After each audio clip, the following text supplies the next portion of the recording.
Dun, dun, dun, dun. It is now time for, what is this, week three? Week three. Week three of Bellagio at Potts, Poker on the Strips. I'm Dallas Scott, your host. We are going to get into the action here quickly, and then I will introduce my co-host, of course, John Harden. How you doing today, John? I am excellent, sir. How are you, Dallas? I am great. And, of course, the director of Poker and Race and Sportsbook, Mr. Craig Lump. How you doing today, Craig? Pretty close. You're getting better. I'm getting better. All right. We're having a slight technical difficulty here, but we'll get it figured out real quick here. We've been told we're too quiet, so we're going to have to crank it up here. Yeah, your mics aren't even on. Oh, okay. So they can't hear us at all? They can't hear you at all. So this would be the time to say... Exactly. Apparently I can be heard. There you go. All we right. got action. All right. We got action? We got action. Everybody can All hear right. everybody that's somebody. All right. Are we So in action? big night tonight, huh? Yes. Week three? Week three. We got Andrew Neeme on today. Yes. Andrew Fans has want to kind see of him. taken the online world by storm here, with his vlogs and his YouTube broadcast. I had a great discussion with Andrew before we got started today, so we're going to talk about some of the things we talked about then. Of course, we're going to talk about all the things that are going on here at the Bellagio. We got great concerts going on at other MGM properties. So we're going to get into a little bit of that in just a little bit as soon as we get into live action. Looks like there's going to be a hand here, right? Somebody's got ace king. Yeah, Andrew has ace king in the 9th seat. We'll show you guys the players in just a moment here. I'm assuming he's going to raise his hand and win a pot against king 3 and 4 deuce, right? We have a great mix of players. We had a guy come on last week as a late addition, Mike Knight. Somebody busted out and he took his spot, and we call him Mike X. And everybody loves his limp under the gun check raise for 250 times bet there. So it's great. So we're going to have Mike is back.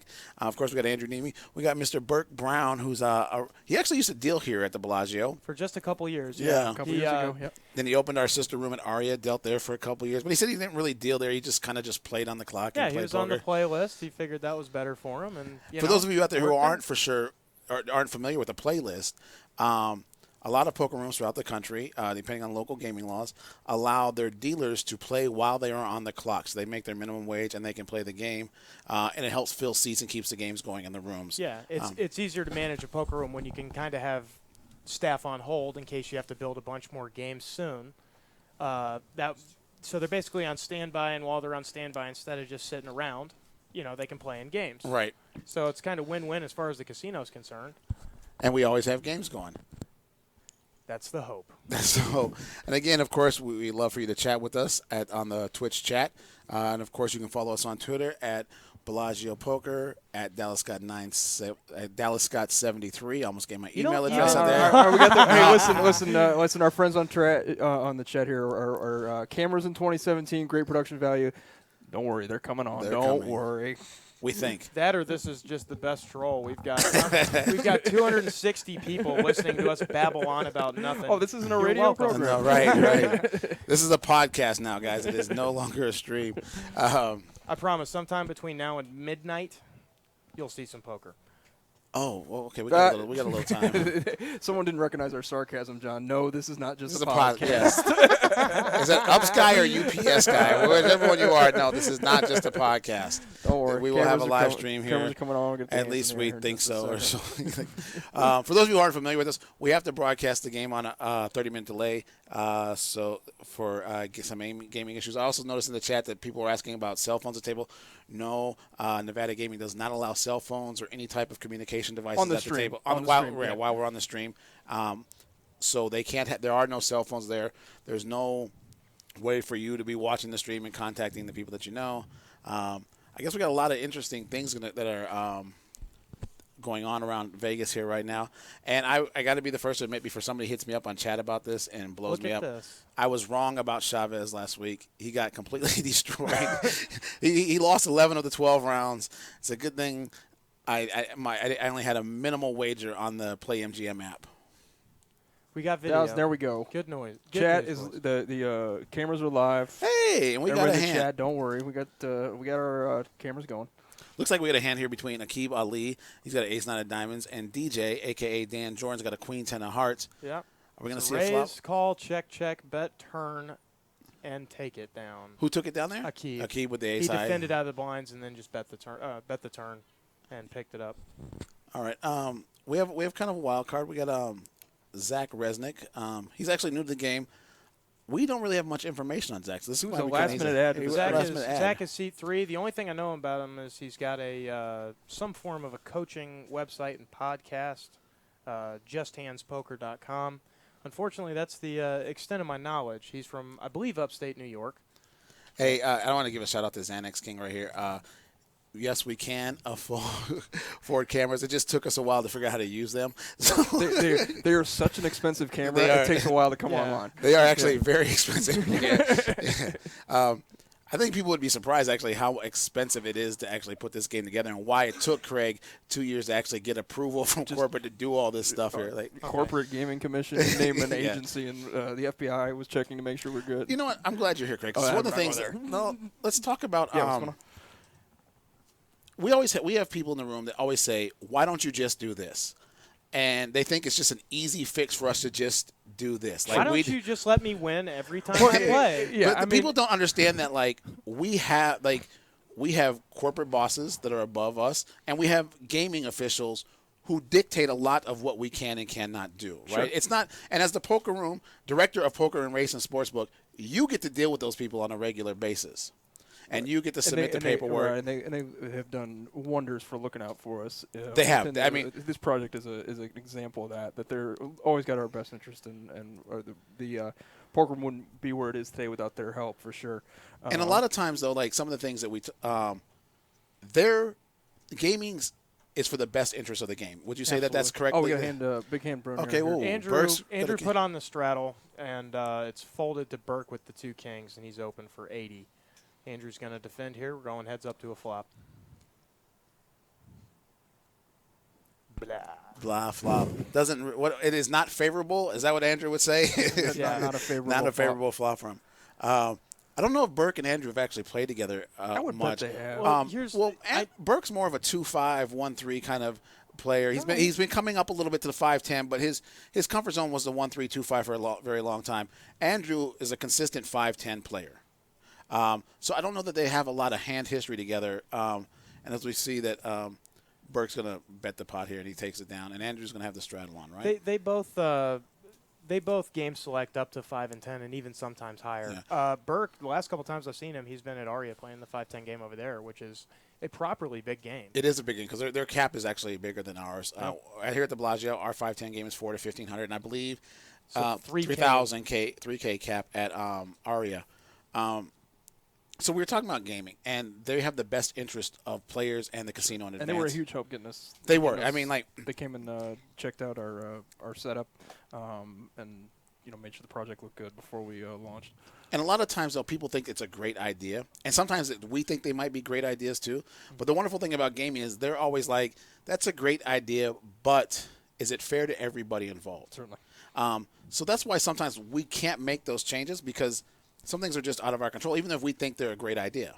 And like I said, Craig, you get to deal with them more often than not, and generally they're favorable, but there are times when they tell you, right, that this is not. Well, there's certain things they have to be the way they are, so it's we don't just write our own rules. Right, and that's exactly what I want to point out because we always hear people say, "Well, why don't you do this?" And the problem is that it's not up to us because we would like to do some of those things. And most of the time when that happens, players do have the best interest of the room, and they have good suggestions. Right. Sometimes we just don't wave our magic wand so easily. And we do. Actually, we are probably one of the most player-friendly rooms in the country. We do take a lot of suggestions to heart, and you have an open-door policy here, Craig, where people can come in and see you. Well, except when the stream's going and we're locked down in here. Yeah, we have to be locked down in here. Yeah. Or when you're at one of your 900 corporate meetings a day. So, if you see Craig in the poker room, you got a great idea, come and talk to him about it. Yeah, please do. One thing I get asked a lot about in here is how come we don't have bad beats or high hands, Craig? Yeah, so, I mean, around town there's definitely a lot of bad beat rooms, and I think that our player base is such that would actually be a detraction from the experience they're looking. They're looking to grind, they're looking to win, whether they're in town, a tourist, or a regular player here every day. So I really think it would be that specifically would be a detraction from the room.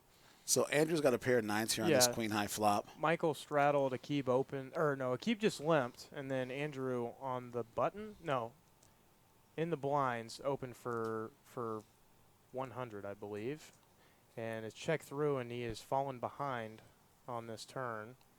Mike X has declined to put any bet in at this point. We'll see what he's trying to accomplish here. Leads into 2 players on the river. Looks like he bet about $130 here. That's a small bet. The way the hand played out, though, he's got to think his king's good, no? Yeah, right. I mean, I think he was. But Andrew might also think that his 9s are good there, right? Because it checked twice on the flop and the turn. And Akib might think ace-jack here is the best hand. This is kind of an interesting spot for all these guys, right? Because they all might believe that their hand is best by the way the hand had played out. Well, pretty sure Akib is. He's going to look like he's going to look him up. What? And if he calls, then Andrew has to fold, right? Because it's a tough overcall to make with what's effectively third pair. Is he just flatted here? No, I think that's a raise. Is it not? Hero call with ace high. No, it wasn't. Yeah, it was just a call. wow. It was not a raise. Okay, I thought he had a 500 chip on top of the stack there. That'd be an interesting way to play the ace-jack on the king-queen 4-4 tray board. No, just trying to get a little hero highlight on the stream here. So we got some more players to go over here. We talked about Akib in the 4. He was on the stream last week, yeah? No. No. What am I thinking? Oh, no, he's been in the room the last couple days. I introduced myself to him. He was playing 2-5, 5-10. Already talked about Burke in the 6. And the 7 is DJ. He's a regular in the room. Plays the 10-20 no limit game mostly. 10-20, 25-50 no limit. Actually, he'll play anything above 10-20. This is actually kind of a small game for him, so I like to see how he's going to mix it up in this game today. That's a good point. Here he is opening the pot with the old Jack-8 suited. There you go. See? We get a lot of requests of, like, why don't we have a bigger game? We will have not next week, but the week after. We don't know. We originally said it was going to be a 5-10-20 game, but we're getting a lot of requests to pick that game up a little bit. So it might be a 20-40-80 no limit, or maybe a 25-50-100 no limit. Yeah, we put out our original schedule. We specifically stated could be bigger, and it's looking like we're going to end up with a bigger game. With a bigger game, yeah. A lot of our bigger game players, we try to get them into the 2-5-10. They're just like, it's just not big enough. We want to play some big pots, so we're going to get that on. We're going to probably modify that in a couple weeks here. Interesting flop here. Interesting turn, rather. Check through. Okay. DJ opened and got defended by 2 blinds. We've got a mystery river card we can't see. Bunch of straight draws, and one of them got there. Zach got there with a straight. I can't imagine he's going to get a whole bunch of money out of these other 2 with a pair of 9s and a pair of 8s on a 4-straighted board, though. Let's see if Mike X goes into X Factor mode here and tries to – he's just going to call. He thought maybe his 9 was good, and he was trying to buy the pot and lost. Yeah, a bunch of checks early on in this stream. So, like, Mike X has this stereotypical hoodie, sunglasses thing going. A couple people in the chat here thought it was Phil Locke. I see it. I can see that. Although he's a little too stationary to be Phil Locke. I've never seen Phil. I promise you at some time tonight we are going to see a limp 250x back raise, right? Yeah, It's going to be crazy. Yeah, he put in about 1,000 to win about $90 last week, and was successful. It was successful, right? Oh, okay. And it was actually kind of an interesting situation because Mike Macy played that hand against him, and Mike raised with ace queen there, and I think if Mike hadn't been running so bad that night, he might have looked him up there, Macy, and unfortunately. Mike X did have the best hand with the ace-king versus the ace-queen. But I think if he hadn't been John, what do we got going on here? DJ opens another one, and Andrew decides to 3-bet his button with the Jack-10 double suited to Tim. He looks like he's in the tank in the small blind. I love when we get action like this. Got a question in the chat. How's the rake at Bellagio? Exceptionally low. Is it's the best rake in the country. That is a 4-bet out of the small blind. Wow. Out of 10, we didn't get to see his cards on the. Didn't read there. Well, he's only got to beat Jack high, so I'm assuming he's going to win. I'm disappointed that Keeb didn't call the deuce 3 there. He just is and Andrew decides not to defend his button, and he's going to give up the hand. That is a bold play, depending on what he has. I'm betting he had the best hand. Well, okay. On that, we agree, sir. Yeah. So in a 1-3 game, our rake is 1-3 and 2-5 game. Our rake is only $4. 5-10 is a time rake game. Our rake is $7 a half hour. 10 10, 20 is $8 a half hour, and as they get bigger, they go to $9 and $10 a half hour. Yeah. Once you slide into the Bobby's Room games, we charge a nice, clean, even $15. However, per half for hour. your $15 for the half hour, you do get we'll pick up a check for you here or there for some food. You get a dedicated floorman in John Harden. Yes, somebody who knows how to ask the question. What's the question? Would you like fries with that? Boom. Oh, you see how beautifully that flowed out of his mouth tonight? Yeah. Man, that's just so. He practiced at home. You stand in the mirror and practice that, John. Tell the truth. All right, well, I mean, here's one of these things. It's gotten to the point where I've said that more than I've told my wife I love her at this point. But I do love my wife. Sorry, baby. Is she watching? I'm going to get beaten for that? What was I thinking? Does anybody have a You're time not going to be machine? allowed back next week. Yeah. She's going to put him on restriction. Well, additional restrictions. No comment. Hi, Jen. How you doing? All right, it looks like we got a flop here. Keeb's got a. We've got a 7 high and a mystery hand that's probably best here. I think this is a straddle and. The Keeb's going to bet the 7 high here. Yeah, how do you not? One of my favorite quotes from Keith today was, "I am not afraid to call you down with 10 high." Oh yeah. Well, he's obviously not afraid to bet 7 high here either. So Yeah. Well, he's already tried to get the showdown with the ace jack high, so he's giving action. He says that he likes to give action. I'm no pro, but I like the 7 high bet better than the 10 high call. Fair enough. So Akib has led on this flop with nothing and actually picked up some equity on the turn after raising pre and betting the flop. He's checked the turn after picking up the open-ended. Can't make the nuts, though. Looks like Burke's going to make a bet here of about Looks like 140. 140 it is. All right, guys, I'm betting a call from Akib here. He's got an open-ender. I mean, does he think that he's not putting Burke on the queen 10, right? You put money in on 2 streets and then make open-ended. It'd be rude not to continue. Right. And it's just another one of those, what'd you fly out here to Vegas to do? Did you fly out here to fold? I don't know. No, that's a check raise. For $350 on this turn. That's like a beautiful right. play by Akib. Akib. Beautiful. Well done. Akib is one of our wildcard players. He sent us an email at poker@BellagioResort.com and said he wanted to play on the stream. He was going to be in town, came out to town, and he got himself a seat, and he made a great play there playing back at Burke there. Mm-hmm. Burke is a local grinder. I don't like the term grind. I feel like it's almost kind of a negative term when we talk about poker players nowadays. Prolific fixture in the room. There you go. Around town. So I like prolific figure in the room. We're not going to use that either, John. I'm trying to figure out how I can work that in for the rest of the day. He's just here all the time. Is that better? Yes. So, again, he used to work here. He used to be a dealer. Learned to play, watching other players play. So it was a great play back from Akib to play back at Burke there. Great. Yeah. Just great. Maybe he sensed a little weakness in Burke. Found himself 2 ways to try and win it with the 7 high. So what's going on in the chat? We got a good question from Viscera Gamer. Can we say favorable without paying Andrew? Did we check that yet? Actually, we had to get him to sign a release. Yeah, he signed the release to allow us to do that. He didn't know it, but he signed it. He did. There are no royalties fees going there. DJ's got an ace king. Yeah, it's gone open call, and then DJ's 3-bet it to $310. There's a $20 straddle on open for $60. Mike called $60. DJ makes it $310 with the ace king and just picks it up. That's it. I'm actually kind of disappointed in Mike X there. That's not his. He likes to play really aggressive. You're going to see why we call him the X Factor at some point tonight. He likes to put a lot of chips in the pot. It seems like I'm going to tell the truth. I asked Mike to come on this because I wanted to see his whole cards. I see him play a lot of hands, and I never get to see him showdown. Yeah.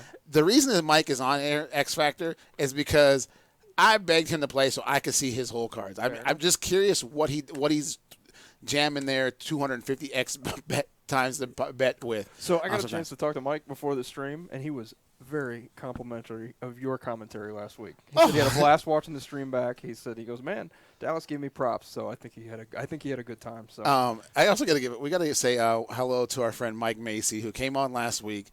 Just rough day for Mike. I run into him like set over set a couple of times, set to flush, straight over straight. And Mike came in. He lost $7,000 last week. It was the happiest guy in the world. Talked about what a great time he had. And, John, I know you and Mike Macy are good friends, and you guys had a chance to talk this week. Yeah, I run into him at Aria, and, I was half expecting to walk up to him and say, don't even talk to me. Leave me alone. I never want to speak to you again. But he said he had a great time. I said, man, after your last outing, it can't possibly get any worse. So whenever you want to come back on, we'd be happy to have you. Yeah. So I think he's going to be back on again. And, again, if you guys want to be on the show, hit us up at poker@BellagioResort.com. Yes, everybody knows Andrew Neeme, and actually I had a great chance to talk to Andrew earlier today about some stuff, and we're going to get into that as the stream goes along. But one of the things I talked to Andrew about is moving up. He started as a 1-3 player, 2-5 player. Proper bankroll management. And that's a very big thing for him. And I know, seen his blogs, he talks about that a lot. Like, some people just take chances and get in over their head, and then you can't recoup, especially in today's game of poker. It's not like it was 10 years ago where there were 8 fish at the table and you. It's a much different game nowadays where everybody's experiencing this game, right? Yeah, no gamble, no future is no longer exactly the mentality of the Gus Hansen style of play has kind of diminished a little bit, right? Yeah. Tim raised to $60 with a pair of threes. Straddle on Andrew once again. Tim is basically under the gun and has opened the 2 trays. Fold all the way back around to DJ here. DJ's going to fold. Let's see if he's got something to defend the straddle with. The double-suited King-4 gives it up. I guess Andrew does not find the King-4 favorable. Yeah, somebody, after we asked about a real out, do we have to pay a royalty? Somebody said that the, what was it? The release was favorable. Yes. So just so you guys know, we do have a prop bet amongst John, Craig, and myself on who can work the word favorable in the most time tonight. So it's going to get annoying. We're just going to tell you right now. The next time you watch his vlog, it's going to be the flop was decent because he's just going to be so sick of hearing the word. Right. All right, looks like the action is going to start with Mike X. Come on, Mike, give me the limp back raise 500 times. He's got a couple chances. Dallas, Mike X is your boy. He is. I love the craziness. I'm gonna tell you though, Mike runs good. I've seen him get it in bad in some really good situations. And it might be the old accuracy by volume. You put it in with the 20%er enough times, it's bound to come bound in to hit it. You'll get there 20% of the time. Is that what you're saying? It looks like it folded to Burke, and Burke raised with the ace-7. Andrew is not defending his favorable ace-deuce, 8-deuce offsuit. Got a couple. All right, we're gonna chill out. Dallas wins the bet.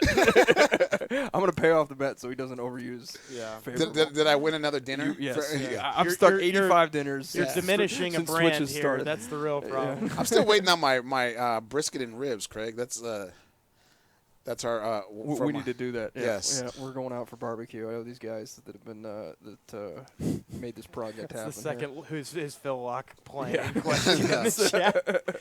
I talked to Andrew earlier too about being a professional poker player.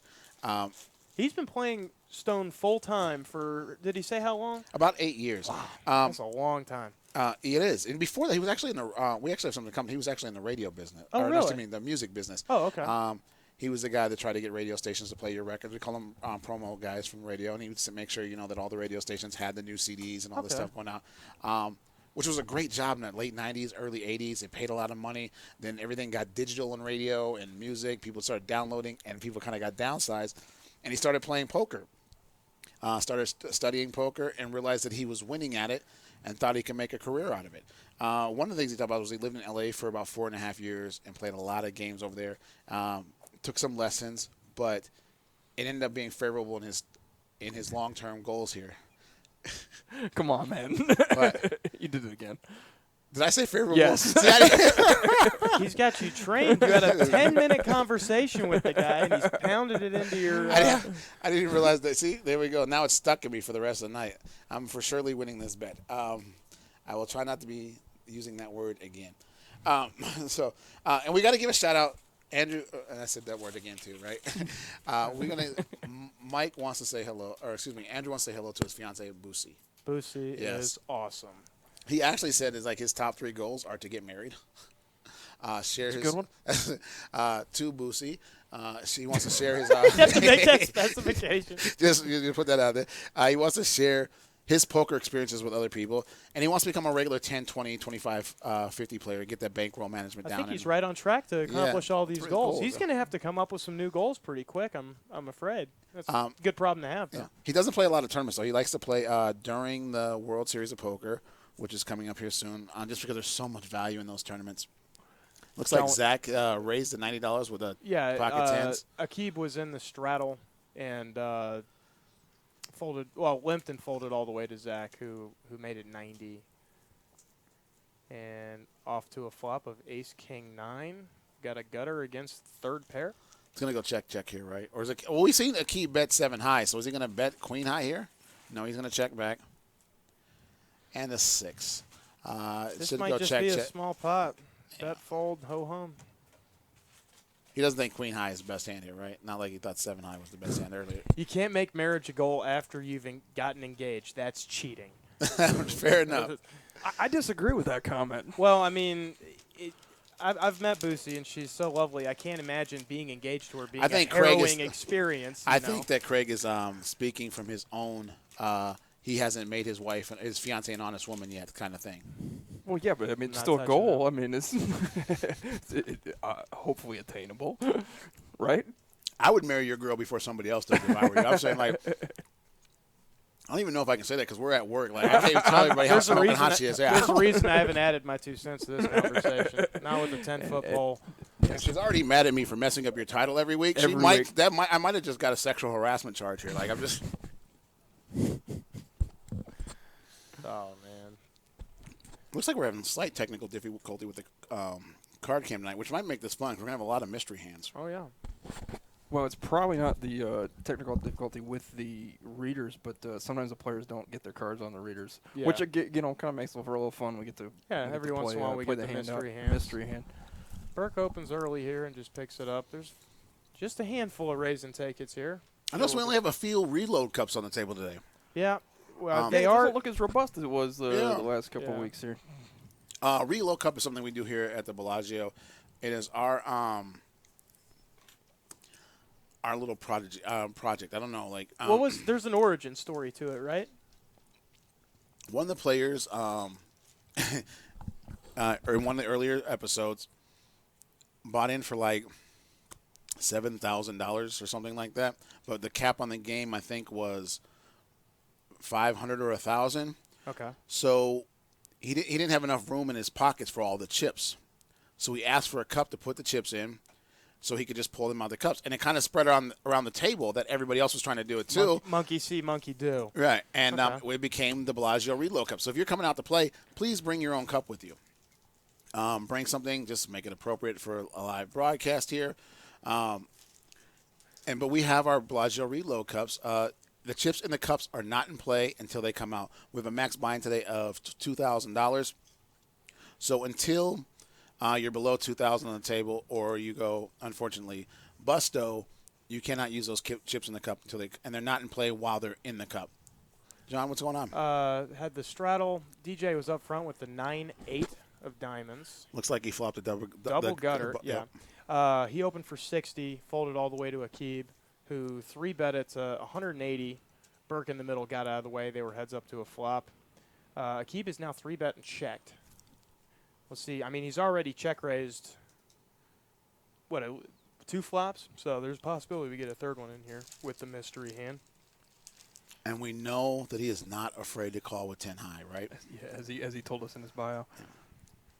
He loves action. He does consider himself a D-gen, but yet a winning poker player, which are two things that don't necessarily go hand in hand.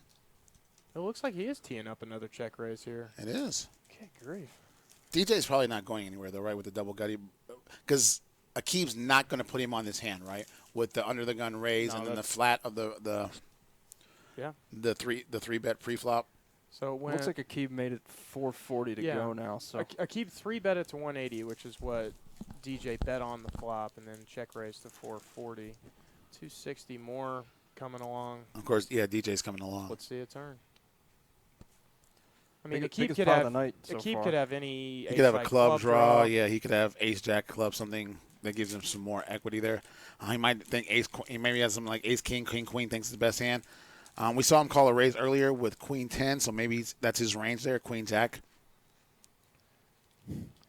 Maybe they have the same hand. Both have 9-8.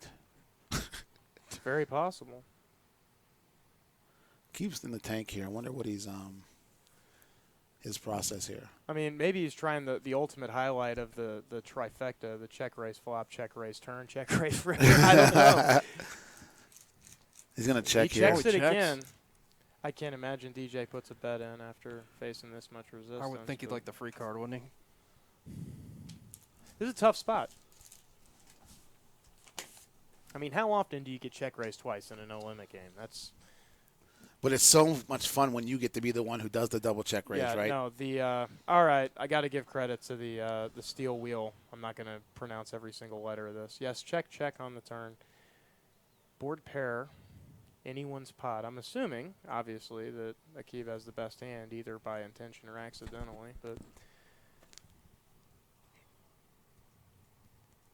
if Akib bets here, he's going to win this pot, right? Because he represented a big queen there, a two-pair hand or something like that. yeah. But the problem is he checked the turn back, right? Wow. So what is DJ going to put him on? He just checks to maybe induce. I don't know what he has, obviously, but maybe be checking to induce a bet. He might be calling all bets here with, A 10. Maybe he's got something like King 10, Ace 10, Jack 10. Let me ask you, could DJ with a bet here move Akib off the Absolutely. Ace King? No. Because we already know that Akib likes to call with. Yeah. He's shown us Ace high call for a yeah. nice bet. We know he'll call with 10 high. I think Ace DJ King, gets Ace looked Jack, up. I think. You think any ace high calls him here, any nut flush draw? Yep. Okay. I think that Akib looks him up no matter what he does. Here. What about the king jack? If he somehow fumbled into open-ended on this flop. When DJ checked back the turn, I think Akib might. There we go. There it goes. Looks like 400, right? 500. 6. Bet half the pot. No, 500. Okay. And Akib's got chips out coming out. Is he check raising here? Did he fill up? It's a very short list of hands I can imagine him check raising this river with. I mean, 4 queens. I think he's full, counting out 10's full. 500 for the call. Yeah. But if he's got queen full, that's a pretty wet board. Or 4 queens there. He doesn't check the turn, right? Because that's a really club draw, a million straight draws out there. I mean, pick up the spade draw. He could be playing for pot. I don't know. I can't imagine he's got a him up. very big He's hand got here.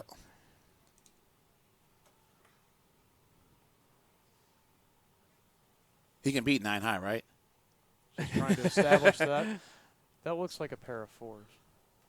What is this hand? If we can see his hand there. Mystery hand. Clearly it's the winner. We didn't get to see it. Well, dang our luck. All right, so something better than 9 high picks That's that too one bad. up. That would have been a great one to see.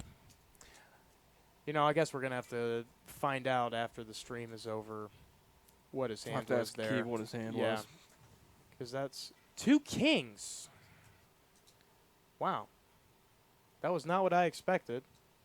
Nice hand. 2 kings when that 2 pot. kings? Two Yeah. kings. That's. I mean. He won the maximum with 2 kings against 9 high. That's pretty well played. That's a pretty good check on the river there, dude. If he had. Here's the thing. Like, if you bet on that board with 2 kings, if you get raised there, it's a really, really awful spot.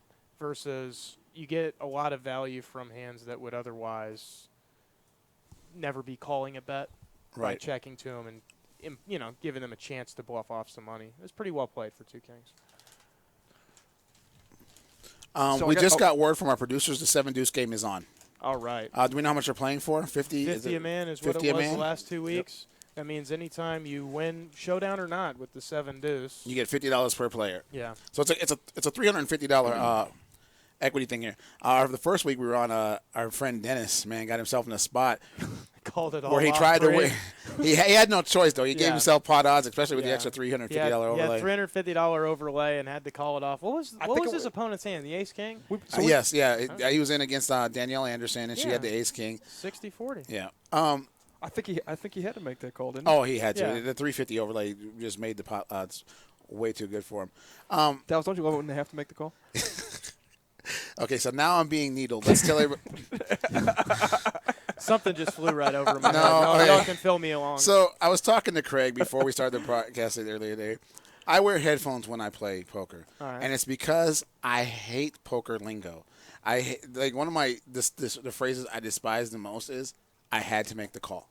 You don't have to do anything ever. Okay. You know what I mean? Like, and it's always the guy who wins with the worst hand and sucks out that has to. I hate when people explain why they played the hand. Yeah. You don't have to explain anything. You won the pot. Just take the pot, be quiet, and congratulations. Yeah. Like, it's because I don't know. I'm tilted just thinking about this going on at the table. I don't disagree with you. Yeah, so I wear headphones not because just so I don't have to hear that kind of stuff at the table. It just drives me crazy. Yeah. Yeah. I was forced to do this. No, you weren't. Nobody was standing behind you with a gun to your head saying you do this or no. Yeah, so Craig's needling me here because never.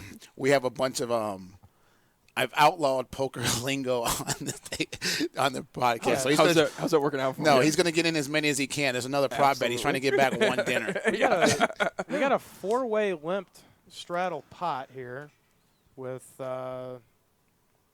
is Queen High really the best hand here? Well, a key might have 10 high here and made it compare tens. Mike X turns the flush draw. That's impossible. What was the turn card on the? Six hearts. I'm sorry. But Mike X is out, so there's a bet on the flop.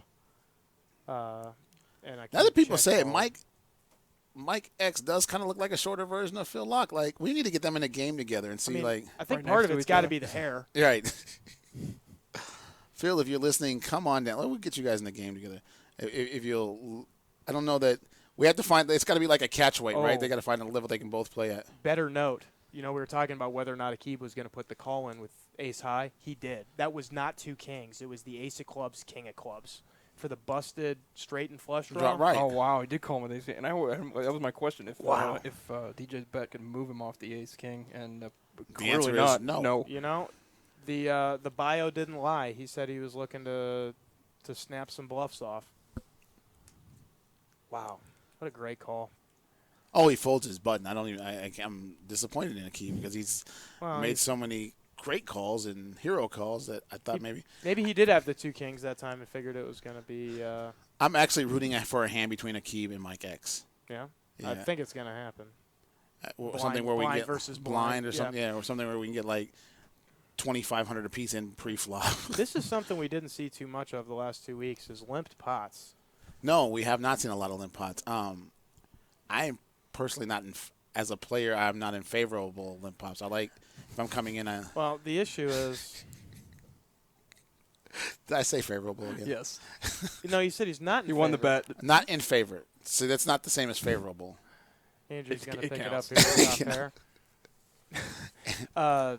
The interesting thing is, you're playing an 8-handed game, and with the $20 straddle on, half the people are in the blinds. So it changes, hands that you're going to open versus hands you're going to play at all, a little bit. And do you want to tell them about the 3 blind games we've been seeing? Well, actually, I was about to bring up. So let's talk about it. Our blind game here. We don't normally have 3 blind games here in the Bellagio. We're normally 2-5 or 5-10. Except once you get bigger. Yeah, except in the higher. Well, at the 10-20, they do play like 10, 20, 40 no limit. The other day was 20, 40, 80 no limit. Yeah, yesterday we had a 25, 50, and 100 no limit holding game. But our normal games are 1-3, 2-5, 5-10. For the Twitch broadcast, we've added a little flavor to it to kind of make a little more action, made it a 3 blind game. I was actually talking to Andrew Neeme before the cast today, and he was saying that he thinks that poker needs 3 blind games. He says that it's kind of gotten to a point where, especially in no limit hold'em, it's become a little stale. Absolutely. I tend to agree with him. I think that there's a lot more action. Like we said, you see a lot of things that trickle down from the higher limits, and 25-50 turned into, and 10-20 turned into 10-20-40, and I think there's more action in the game. Is. And it was controversial, and some players don't like it, and that's always going to be the case when there's change. But I'm not saying we're going to go and change every game, but I think you might see more of it in the future coming up. Yeah. Because go ahead, John. It's easier to do, for a long time people wanted to do the some kind of antes in the no limit game. And then that devolved into, instead of having to collect an ante from every single player every single Which just time, slows we the had some game games down. here where, they'd play 25 and 50, and the big blind would ante, 100. Right. They would just go in the middle dead, and then instead of having to collect like $10 from every single player every single hand. But having another player that's has live money invested in the pot, there's more possibilities to defend wider, out of position. People seem to, I almost said the word again. People seem to like, this structure just because of the possibility of blind defense out of position by one extra person. Yeah, and like I said, I was talking to Andrew before, and he says that he thinks that No Limit Hold'em needs that because the game I agree. is not the game it was 10 years ago. The players are much better. Everybody's more educated. There's a lot of training sites. Like I asked him if he read books. He said he didn't read much books because he thinks there's much more value in poker training sites because they're more evolved the game. We talked about Super System a little bit. Super System is the Bible of poker, right? We all agree on that. Like it was the book that original. taught. Yeah, It's the Old Testament. right. But that's exactly what we were talking about. Yeah. And the fact that the basics of Super System kind of apply nowadays, but the game is transformed so much that you might need the Super System to start, but you can't end there. You know what I mean? That's a good way to put it. So he was talking about how these training sites take people to that next level, and it's much more. Your time is better spent with the training sites than maybe books nowadays because nobody's really written. Dan Harrington wrote a great book about poker, but it wasn't really about the evolution of poker and where it's at now. And nobody's really written that book yet. I'm actually surprised Daniel Negreanu hasn't done that. There's also it's a rapidly evolving game. It is. And it's almost gotten to the point where 6 months after you post a book, there's counter strategy to whatever's in your book. So the way to stay the most up to date is going to be. And I'm actually going to take that back because I forgot about the book, The Psychology of Poker, which was a great book that kind of 5 years ago had brought poker back to that point, but hadn't really. But what was 5 years ago is not necessarily true for today. Looks like Andrew 3-bet with Yeah, Burke opened to 40, got called on the button by Cody, and Andrew picks up the 2 10s and the $2 blind. 3 bets at the 180, picks it up. Now, what we know about Cody is he's from Phoenix, Arizona area. We don't know. That's pretty much. And he likes to play. What kind of games you say, John? He plays the local casino there, the Talking Stick. They've got kind of like in. You're from Minnesota. Jesus, Limit. sorry. Limit. The spread limit game. The spread limit games. They do like 3 to 300 spread limit game. They do a 5 to 500 spread limit game. He plays most of those relatively often. Great quote from our Doug Polk is writing a book. That's awesome. So, Craig, earlier we were talking about, we didn't get to finish our thought about why we don't have bad beats and high hands in the Bellagio, because it's one of the things that like a lot of tourists come in and they ask for right away. And you're saying that our players prefer to play a much more genuine version of poker. Is that fair to say? I think both our visitors and regulars are a little bit more sophisticated player, and I don't think there are ones that would chase bad beats. I think it would be a detraction from the game that they want to play, and I think that's true for both camps that play here. Being a local or a tourist, everyone I think would, like I said, my opinion is it would be a detraction from the players who want to play here. And there are certain players that certainly do want them, and they're going to go play places where they have them. Just a different camp of player, and I mean that's my opinion. That our players wouldn't want it here, and the extra rake and fees they pay to play it would take away from what they're looking to win on a daily basis. When I was playing on a regular basis, before you roped me into this job, one of the reasons I played in Bellagio before I worked here was that there was no bad beat or high hands because I felt like it changed the game that's being played. And I've played different places around town, and those kind of games drive me crazy because people are always chasing that jackpot, and I think it widens people's ranges of hands, and it makes it a little bit harder for you to put people on hands. Looks like Zach bet the bets a 3-bet. Zach was all the way in the $10 blind to Akib straddle. He raised, Akib defended, check flop. Zach bet the turn, and now has bet the river. Mystery hand against mystery hand. All right, the 7-deuce game is on. That is a factor. Although yeah, the because deuce there's a deuce. might be the best hand. Right. I don't know. So in the 7-deuce game, for those of you who don't know, Anybody that shows down a win, flop, pre-flop, or anything with the 7-deuce, everybody else at the table agrees to pay them $50. So you get $350 in extra equity there for playing the 7-deuce when you might just normally fold that hand. Look, is Aqib calling? We don't see his hand. I'm going to go with queen high. Can't stop now. He's queen high. He's got queen high. He's called a couple of hands with ace high here. He doesn't have an ace. He'd have put in a bigger bet here, right? I don't know. The 320 bet is about a pot-sized bet. It looks like he did call. 7-deuce game is off. Did Aqib pick up another one? Ace 8. So Zach just raised the ace 8 when it folded all the way to him. Check, bet, win a decent-sized pot. Aqib might have had the 7-deuce there. I mean, we know that that's within his range, right? The 7-deuce game is now off again. Oh, I'm actually disappointed. That's too bad. Why'd they take it off? How in the world did that happen? So, I'm hoping that the Nightbot has the incorrect information here and the 7-deuce game is actually on. We'll have to ask our producers. They might have some more information. Again, please follow us on Twitter at poker@BellagioPoker.com. Dallas Scott, follow me at DallasScott73 or John Harden at the Great Hardini. Close enough. That's better than Craig's job title you've been putting. He's getting better. One of these days, you're going to think I'm actually a professional at this. Yeah. You know what would make this easier is if you just went ahead and snapped up a chief executive of something or other kind of job Get title. yourself a VP title. What's wrong with you? Thanks, guys. I appreciate that. Slacker. I appreciate that. For the good of Bellagio Pots, is that what you're saying here? Yes. Yeah.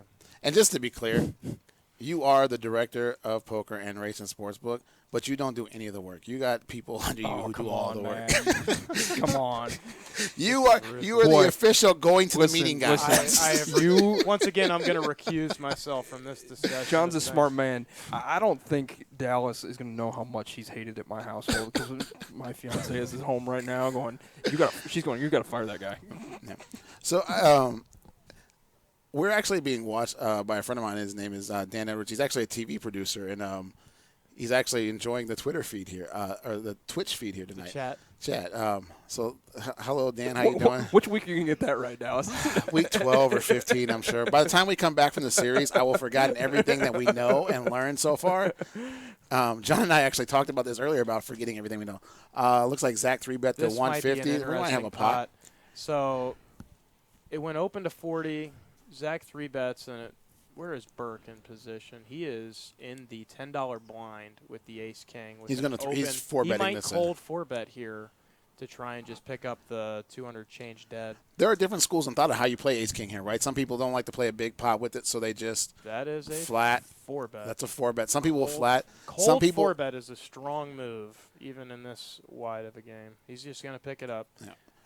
It's the counterintuitive thing that putting a 4-bet there at a position is very possibly the most risk-free way. You're going to find out straight away because if somebody comes back over the top of you, you're losing the minimum with ace king, right? Yeah. That's everybody's goal. Win the maximum, lose the minimum with that hand, right? Yeah.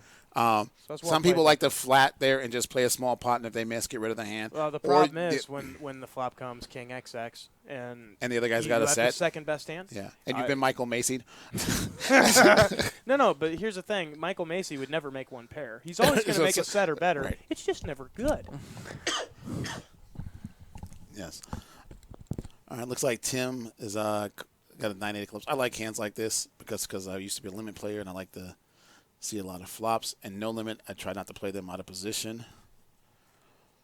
Looks like did he raise there to 40 and raise and take it. Yeah. You know, let's talk about this. I'm trying to be gentle with how I say this because we talked about earlier. Think about this. Hold on. He is really turning in the jackpot tonight. The amazing part is this is the first time he's thought. It's crazy. He's railed on you and railed on you, Craig. No, like, how do I say this? Like, you made me completely forget what I was thinking about. Oh, because we talked earlier about how poker's evolved, right? Mm-hmm. And one of the reasons I wear headphones is because I don't like to hear I had to do this or this is why I did that kind of thing. Mm-hmm. Tim raised here with a pair of jacks and he's raised very early. Yeah, Andrew is not going to defend his $20 with the queen 7 offsuit. Tim is winning a bunch of small pots here. He's opened a handful. Which is good because when you win a bunch of small pots, it gives you some chips to play a big pot with. So the game of poker's evolved, right? Like we see a lot of players like, how did you call me with that hand? Or how did you, and that's another reason why I wear it, because I don't want to hear all that chatter. And I think the answer is because I felt like you were going to pay me off, right, if I make my hand. Because there's this new school thought of poker. Like we just saw Tim raise under the gun with 9-8. And some people are like, how do you raise under the gun with a 9-8 hand? Because you don't get enough good hands to play. Am I right here, John? Well, it's that, and if you only ever raise under the gun with 2 kings, then you're never getting action. People are going to be able to play very effectively against what your range is. You've got to open a wider number of hands, at least some frequency of the time. Otherwise, it's very easy to play back at you. A few years back, I was grinding out tournaments, for the WSOP circuit and stuff like that. And I was making a lot of min cashes and not a lot of profit.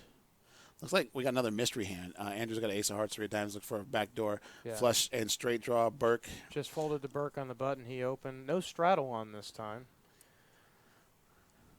Does Andrew think ace highs here? Is he going to maybe raise his Burke? No, he's just going to flat with the ace high here. He's going to say something along the lines of ace high is too big a hand to fold to just 1 bet. Just try and get the showdown. Checks again. Hey, I just got a tweet from our friend Dennis from week 1. That was awesome. Like, hey, Dennis. Yeah. Dennis he was a great addition to the stream. We were gonna have him back at some point. Yeah, he was. And everyone keeps saying, man, did he get put in some tough spots all night long. He just had that seat. Maybe if he'd had a different seat change, the game would have been much better for him. So, hello, Dennis. You're welcome back anytime you want to come back. And he's talking about his 7-deuce hand and what a tough spot it was in, and the overlay for playing the hand and where he felt like he was at. So, hello, Dennis. So we were talking about. So I was playing tournaments and I was min cashing a lot, and I couldn't figure out like what I needed to do in my game. And a couple of circuit grinders that are pretty well known, I was talking to them about hands. And they said, your problem is you're not raising enough. And I said, I don't have enough raising hands. And their example was, nobody does. Unless you just get one of those days where you get aces 4 times and kings 3 times or an ace-king every other hand, you never have enough hands to raise. So I was told that the next time somebody raised me, I should just 3-bet them without looking at my hand.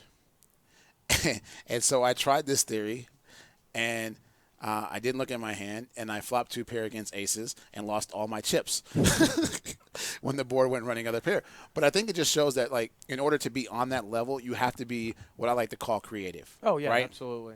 Now, just blindly playing hands every opportunity you get is probably not the optimal selection, but, yeah. So I think that, I have 4 hands that I get dealt now. Is this your green light? Yeah, that's just open them no matter what. I open them no matter what, and I 3-bet them no matter what. So it just, and when I catch something, I get chips, and when I don't, I can get rid of the hand. It's kind of that type of situation. But you have to be willing to fold that hand when you miss. Yeah. Oh, Zach, 9-5 offsuit here. Yeah, there was a game I used to play in Atlanta where there was a guy that any time he was dealt the 10-8, he would just funnel money into the pot like clockwork. And he just showed up in a bunch of really funky spots with 10-8. That is my favorite hand, actually. That's one of those hands. 10-8 of spades, I play like aces. Yeah, I started to realize that he never folded it ever, and act accordingly. But it was an interesting wrinkle to his game. We somehow have the 8-deuce of diamonds against the 8-4 of spades. Mike X and Akeem, finally. Actually, yes. You know what you were looking for, right? Yes. This is what this was. I think it was a $40 straddle, and then Mike completed and Akib checked his $40 straddle. It was either that or Akib min-raised it under the gun, which I cannot imagine is what he did here. So looks like Mike X is under the gun. And he won the pot with a bet. Yeah, so we got under the gun is the 10, plus 1 is the straddle to 20, which would make plus 2 Akib. Okay. The 40 if he so chooses. What were you going to say, Craig? On the chat here, we got a nice comment from Poker Heroes, being very complimentary of Neeme's blog. I want to say, Poker Heroes, I completely agree with you. I got to spend some time watching it today and watching in the past, and Neeme's blog is excellent. And I'm glad he wanted to come on here, and he gave us some compliments for the stream. So he was for sure to get an invite, and he was the biggest request we've had so far for people want to see someone on the stream was Andrew Neeme. And they're right. His vlog is really like a reality show. One of my favorite parts is when he that's what opens the people wanna boxes. watch. Right, when he opens the boxes. He So opens. That's crazy. Two in the same show. Two people sent him knives, Seven-deuce game is definitely so he could on open his here. boxes. Oh, Mike X got the 7-deuce. Yeah, so it's gone an open early from DJ. Mike X just calls out of the blinds with the 7-deuce of clubs. If the 7-deuce game is on here, I'm taking about all the good things I said about our moderators. That's all I'm saying. Well, no, it's just a different way to try and win it instead of having. No, but they funnel told a us bunch that it of was money off. into it. I hope Mike wins, and therefore we'll find out. DJ has a gutter and is just called. Double paired board here. I think Mike DJ X just is picked up a straight flush draw, if that's the 6 of spades. It is. It is. Oh, the Mike shouldn't check back there, did he? It went check, check, and a river of 7. Ooh. 8-7 good. Mike's going to bet it. I can't imagine DJ can't get the showdown here one way or the other. I mean, does DJ put Mike on maybe ace high, 2 pair, and an ace? Does he? And if he does he put it? Maybe he thinks he has the set or the 7 or the 6. Wow, big and fold by he DJ. has to, yeah. Turn it over, Mike. Is that good for 50 a man? That is good for 50 All a right. man. Pay that man his money. The 7-deuce game is officially on here. Yep, Harry's fired. No, it's on. We got the notification. Yep. From Everybody's pay that man his money. There he goes. There you go. That's a interesting fold. But I mean, there's So so he much wins more. the $92 pot. He also wins the ancillary $350. Yeah. Now, Perfect. it's kind of a weird spot for DJ to be in, right, though, because he's beat by so many hands, 8s, 9s, any overpair,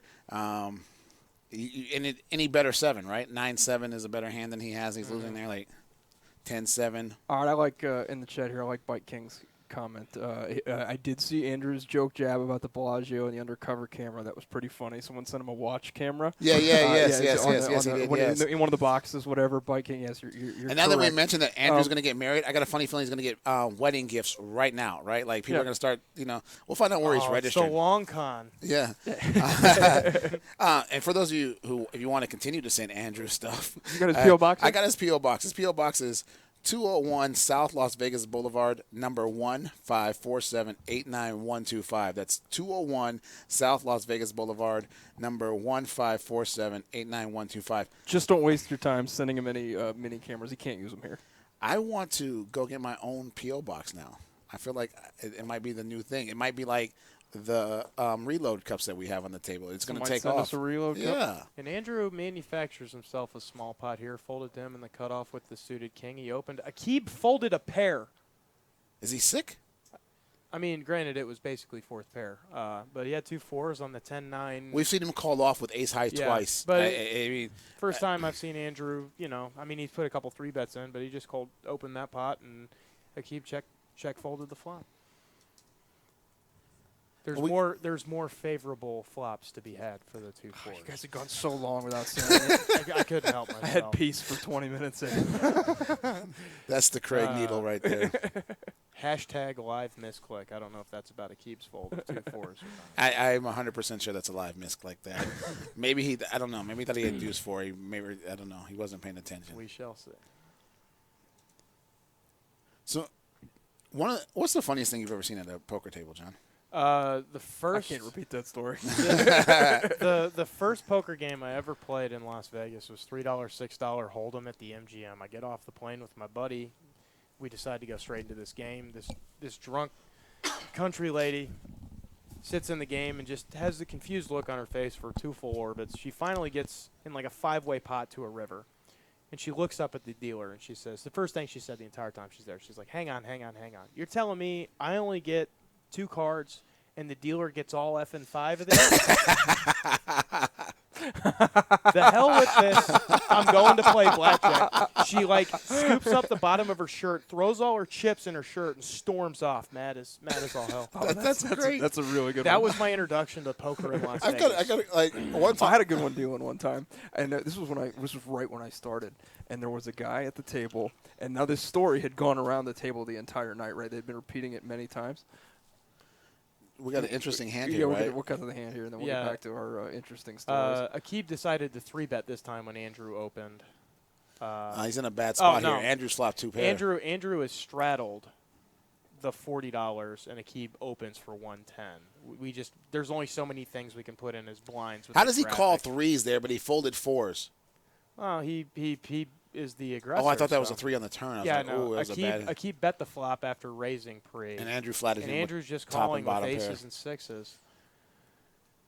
If he raised there, Akib's going to fold. So he's trying to get it. He's letting Akib bluff his hand, right, and get as much money in the pot as he possibly can. Is he going to fold here? Is he going to maybe thinks Akib has got a flush draw or a straight draw? Is he going to give him a chance to draw at that? Or is he going to put in a raise here? Akib's gone bet here. $340. They're playing about.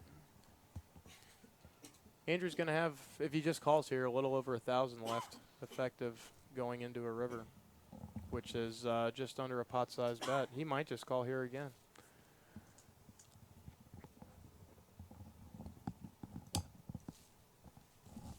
Call. Now, can Akib fire all 3 barrels here? Akib's got to know he's got no way to win this pot. I mean, he's ahead of the king high flush draw. He's no longer ahead of the queen high flush draw. Yeah, he gives up on the hand here, right? Now, this would be a strong bluff catch to check call the 2 trays on this board. What is he putting Andrew on there? Maybe he thinks Andrew has the flush draw, and he's just going to check call him, thinking maybe 3s are good. Possible. But he could have any flush draw with a queen there, right? Andrew has a well-disguised hand at this point. That's an all-in for a little bit less than the pot. Yeah. Well-played hand by Andrew. He's not going to give Quickly me lets it go. So what was your story, Craig? You used to be a poker dealer. So I started here on my start here was graveyard dealing. Anyways, the story had clearly gone around the table a number of times throughout the evening, but the guy in one of the seats saw the opportunity to try to get me laughing as the dealer coming into the game, right? So he eggs on the other guy to retell the story. Well, he starts telling the story about how he had been abducted by aliens 30 years ago, and he was dead serious when he was telling this story. So the guy that's egging on this story sees me sees me perk up because clearly the guy's telling this story, right. and there's no chance not to start laughing. So he's now pressing the guy to continue on the story, and professionally was one of the hardest times I had not just losing my mind, and which made it funnier because the other guy was trying to make it. So yeah, so literally a story of a guy at the table. And I remember the game was a 20-40 stud game. I can remember the table here in the room, and he was trying to convince the table that he had been abducted by aliens 30 years ago. Prove it. Right. I gotta think I have a lot of stories, but one of my favorite is I used to be a supervisor for the World Series of Poker, and I was on Graveyard, and one night everybody at the table starts yelling for floor, floor, floor, floor. So I walk over to the table. It's a 10-handed game. There are 9 people at the table plus the dealer, and one guy went to the bathroom. They are now on the turn. Okay, 2 guys get all in for about $1,500 apiece in a 2-5 game. This is cash game. Yes, 2-5 game. And the guy who came back from the bathroom. Now there are 9 people at the table right now. The guy who comes back from the bathroom says, "Why are there 2 10 of clubs on the flop?" Oh my God. 9 people did not see that there were 2 10 of clubs on the flop. Right. The guy who comes back from the bathroom was like, "What happened?" Fresh set of eyes. Right. I think I would notice. Mike put the limp raise in. Oh, there we go. Mike limped for $10. Burke raised it. Mike's going to show the bluff. 50 to 250. Mike's going to show. Is that the 7-deuce again? He just limp raised the 7-deuce. Oh, he's going to, as long as he hangs on here, he's going to win. He's probably going to win more money playing the 7-deuce than Well look done. at it. He limps the $10. Folds to Burke. Burke opens with the suited king. Limp raises with one opponent behind him. Makes himself $350. And that's Mike's thing. I talk about a lot. I love watching him play because he does it a lot. It's the limp, back raised, 200x. That time was only 5. That was stone reasonable, yes. what he just did, except for his holding, except for the overlay. Well played. All right, so Mike is under the gun here. He's gonna. Oh, Mike's playing this hand. There's his limp. And here's the thing: he just limp raised and showed the 7-deuce. He limps again in early position. With a decent hand. You might see the limp raise. I think it might be the limp raise might be coming again here. Huh? Yeah, 2 in a row. Now, if he does it 2 in a row, well, he can't because he's in the blinds the next hand. That's unfortunate. Could you limp raise 3 consecutive pots? I'm a donkey. Sick limp. Well, he flopped a straight flush draw. What do you want from him? Got a pair of mystery hands for the minimum here. Man, Looks these like guys are killing us. They're not getting on their readers tonight. Yeah, Andrews just let out the 2 opponents. I'm a donkey says that Mike plays as bad as Phil too. Hey, Mike's going to win this pot with a river flush draw. Watch. So Andrew leads into 2 opponents, gets called by both. Mike is never folding since he picked up a flush draw. Mike floated the flop with King Jack. Yeah. And then it's gone check, check. No, Tim bet $70 here. This is an interesting Mike calls pot. with the flush draw. I would really love to see 3 of these hands in this spot. Unfortunately, we get the 1. And Andrew calls. 3 ways to a river. There might be 2 flush draws in play here. I don't know. That's a blank. That's a blank. We don't. Tim well, was we know it's a blank for Mike, but we don't know what else everybody else has. Tim was in one of the blinds, so he could very well have a straight there. Looks like Andrew's going to produce the best hand here. I Looks think like it's a diamond draw. 9s, queens and 9s. 9s. What a great flop.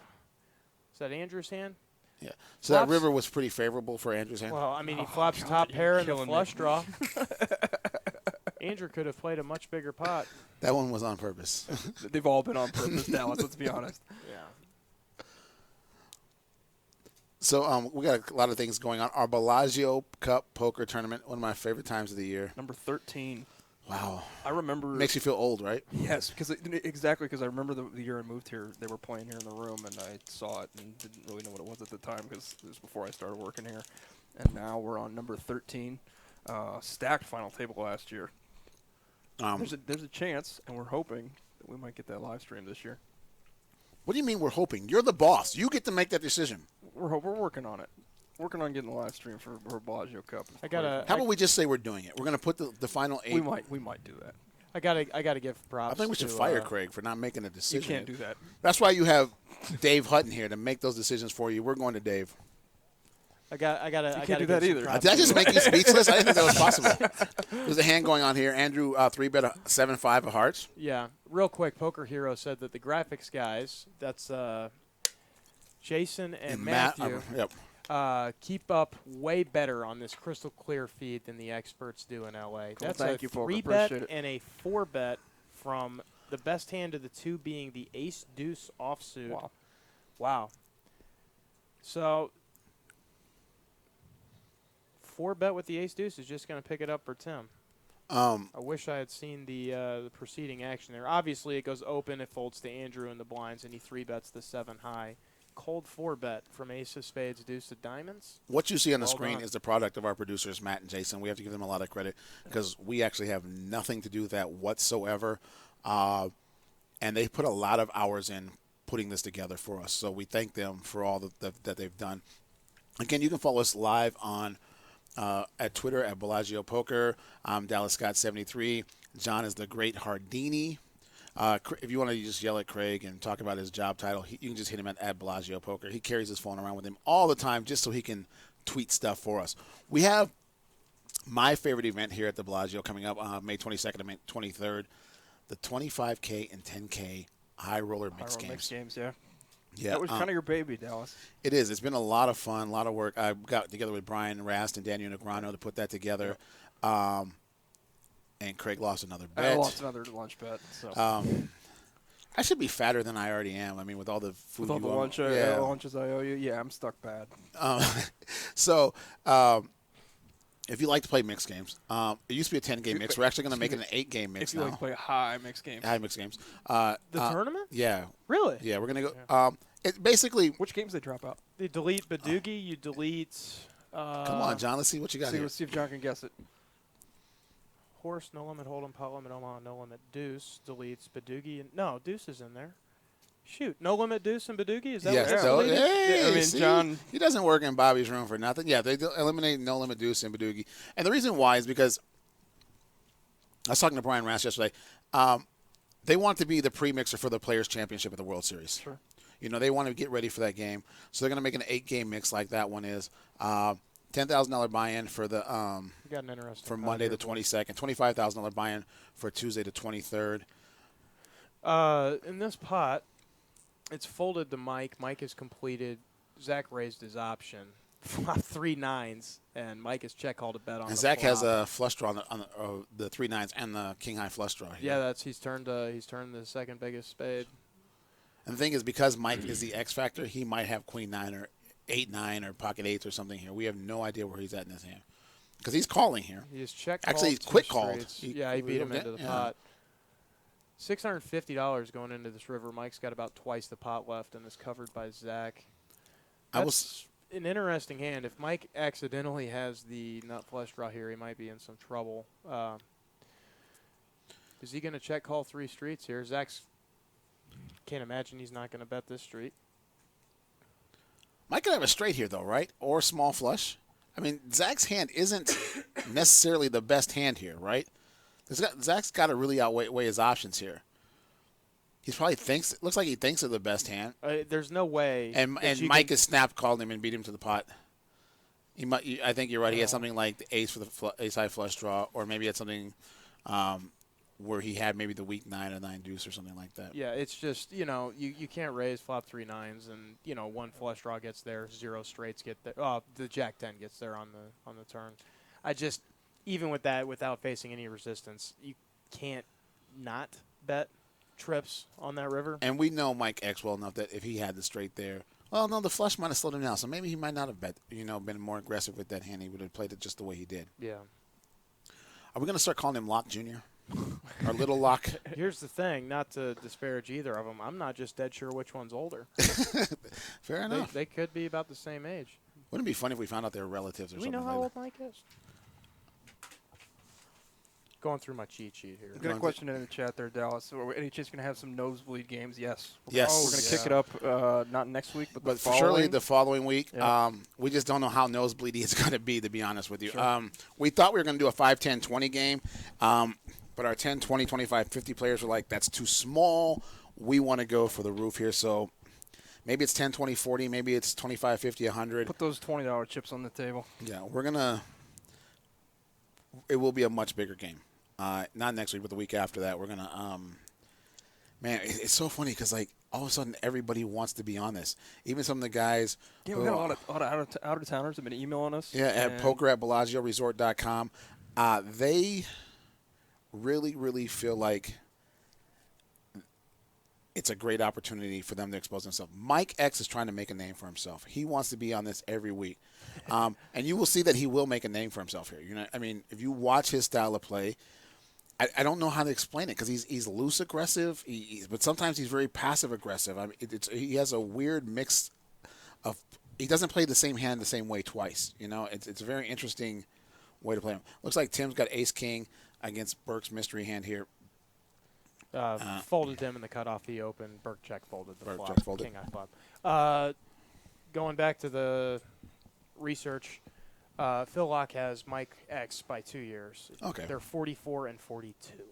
So they could be brothers. It is possible that that one's the younger brother. All right. We got a lot of stuff going on. I tell people this all the time. Like, when you come to Bellagio, make sure you get an M Life card. We give you $2 an hour in comps. You can earn tier credits. The higher the level you go, the more comps you earn for food, rooms. We do have a poker rate. Just call the room and ask for Penny or Colette. We only require 6 hours worth of play. And then get you a rate probably 95% of the year. Obviously, like Super Bowl weekend, there's some times of the year where it's difficult. But if you call enough in advance, they might be able to help you out anyway. So if you're planning a trip, make sure you talk to Penny or Colette, and get the Bellagio poker rate and have them set it up for you. Looks like Burke's got an ace-queen here. This is an interesting one. After he was in the same spot with ace-queen and put the 3-bet in. beg your pardon, it was the 4-bet last time. It's gone Cody raised under the gun with the 9-7. And with a caller on the button with the ace-deuce of spades. Burke just calls 40 and then checks the ace-10-7 flop. We haven't seen a lot of action out of Cody tonight, so might that make Burke play his ace a little slow? Very possible. Also, he's, in bad position in a 3-way pot. This will be an interesting one. Cody leads with third pair for $80 after opening the 9-7 under the gun. I really feel the 9 or the 7 coming off on the turn. Bet, call.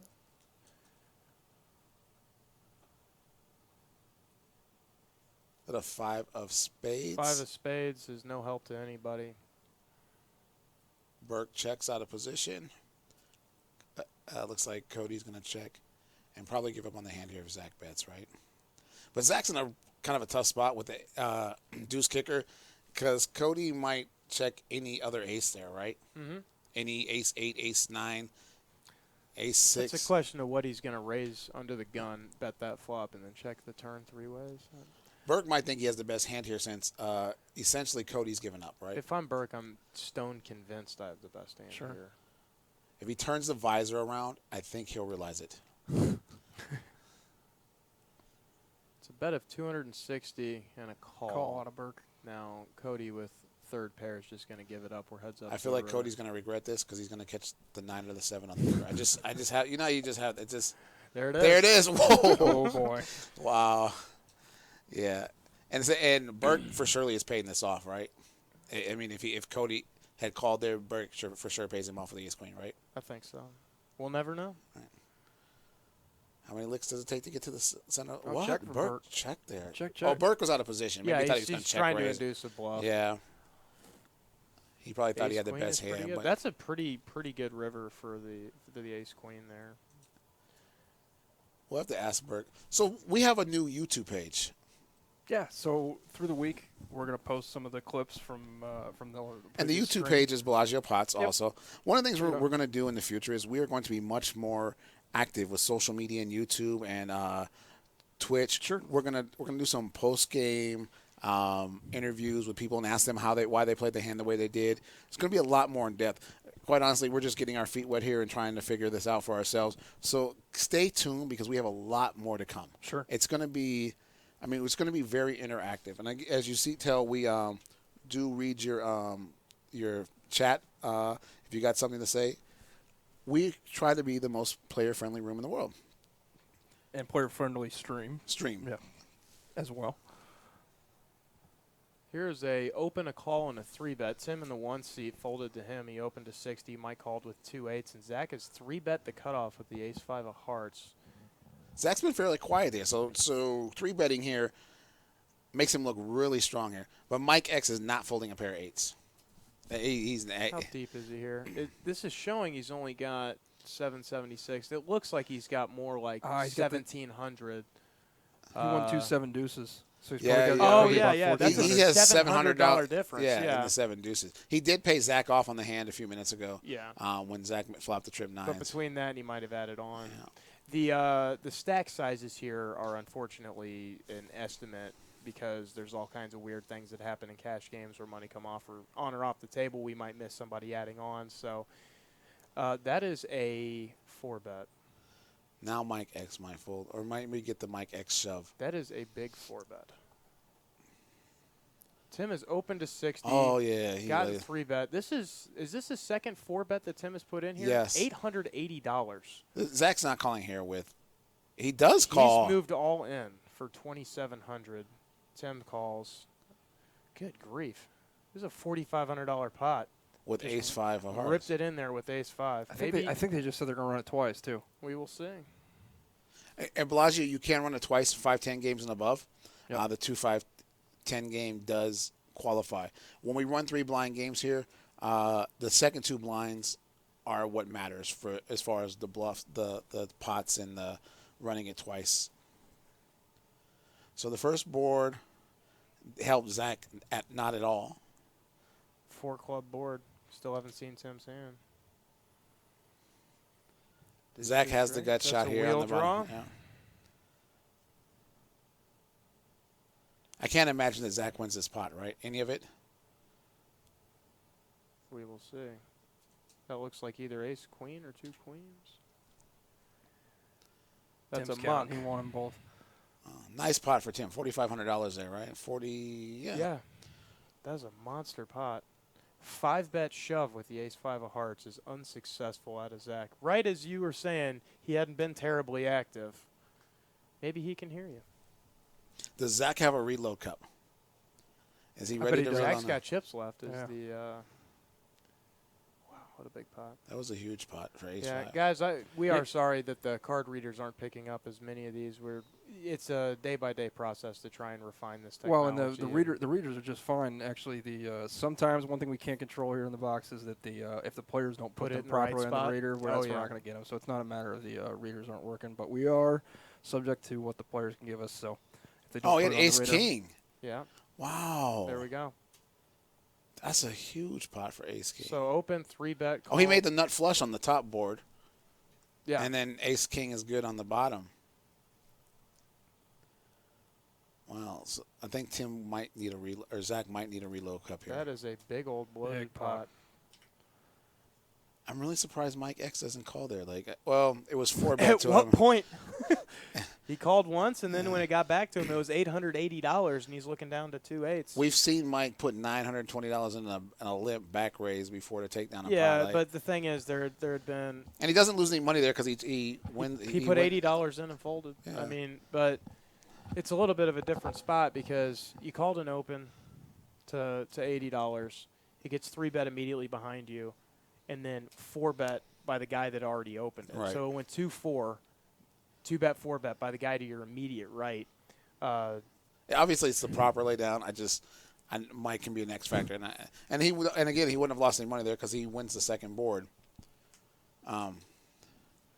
So yeah, in the Bellagio, you can run it twice in any game 5-10 or above. Time games is the rubric, right? Okay. Cannot run it twice in limit games. Am I missing something there? I've seen people try, but it seems like no, that's not going to happen. The only weird run it twice you've had a request to run it twice. Yeah, in limit game. Well, what I was going to say is the closest I've seen to that is they play some big bet games with a cap that's close to 10 big bets. Like if they're playing the no limit deuce to 7 single draw in the 80-160 game, it'll be like a $1,600 cap, and if you get it all in before the draw, they'll run the draw twice. Or if they're playing pot limit Omaha in the same format. A lot of people might not understand what you mean by a cap there, John. So, okay. So let's see. Again, it's not unfamiliar to poker, but like people somewhere in middle USA. It's exotic. Yeah. Okay. So they play mixed games where they play both limit games as well as no limit or pot limit games. But what they don't want to do is have the game be pure for everything in front of you, no limit or pot limit, because it would make the one game play exceptionally larger than the limit game is. So what they do is they say once you've put X amount in, which is normally the equivalent of 10 big bets in a game, you're treated as if you're all in, and that makes sure that there's some correlation between the size of a big pot in a limit game versus a big pot. So like in the 80-160 game, the cap is $1,600. The most any person can lose in the one hand is $1,600. Yeah. Even in Bobby's room, like the 1,500, 3,000 game, 30,000 is the cap. Like nobody can lose more than 30,000 a hand. And we're saying that like nonchalantly, like it's no big deal. But I get sick if I lose 30,000 a hand. Another interesting one. Mike X has limped. It's been opened in between them. DJ 3-bet it to 180, and Mike just limp called off the 170 to the flop of. That's my boy, Mike. Just limp call off 170. We've got to address where Mike's got these cards planted. Hopefully, it gets better a little bit later on some here. Comments here in the chat about the readers. No, the readers working fine. You saw Tim Chang's cards pop up. It's just where at the end of it. Yeah, you see if you happen to notice there how Mike X is holding his cards. Pretty good chance. See, he's got his hands covered there. It's not in front of the reader. So that's unfortunate. We are, again, bound by what the players give us. So anyways, our reader's working fine. We wish, unfortunately, occasionally players in the game are not going to get on the right spot, which we would like to see the whole cards. I know we all want to. But we are working on that as we speak. Sure. So DJ is 3-bet pre, check 2 streets, and then led $500 with ace high. Mike X in the tank. The diamond did get there. Does he think Mike X could have a 6-8? But DJ bet here with the ace high. Yeah. And Mike's looking him up. Mike's. That is angly, to say the least, what has just happened. That's there. the pump fake. That I am not a fan of that. Maybe he saw something in DJ that made him rethink his hand. Maybe he think he had a tell and he. I wholesalely disapprove of the physical motion that the 2-seat just put. We should give people a little background on John. John, not only is he the best waiter in the entire building, he is very black and white on the rules. You are kind of. I'll let you describe yourself when it comes to rules. I'm not going to describe myself. I'm just saying in this specific instance, you are facing a bet. You close the action. If you put a call in, that guy is at showdown and may rip a hand over. That looks like a pump fake. Someone who doesn't know any better might interpret that as a call 100% of the time and give unsolicited information I don't away. think DJ liked that either. No, and I would assume we cannot hear the table audio. But I assume that's what's being. If I were DJ there, right, I would have showed him the ace jack for ace high best hand. Here's Dave on the chat has proposed a $50 penalty for every time you don't put your cards on the ring. I like it. I love it. That makes that would kick up the action. Does the $50 go to the house door or to the other players? That's what I want to drop it straight down the gator. I don't think we could get that one by.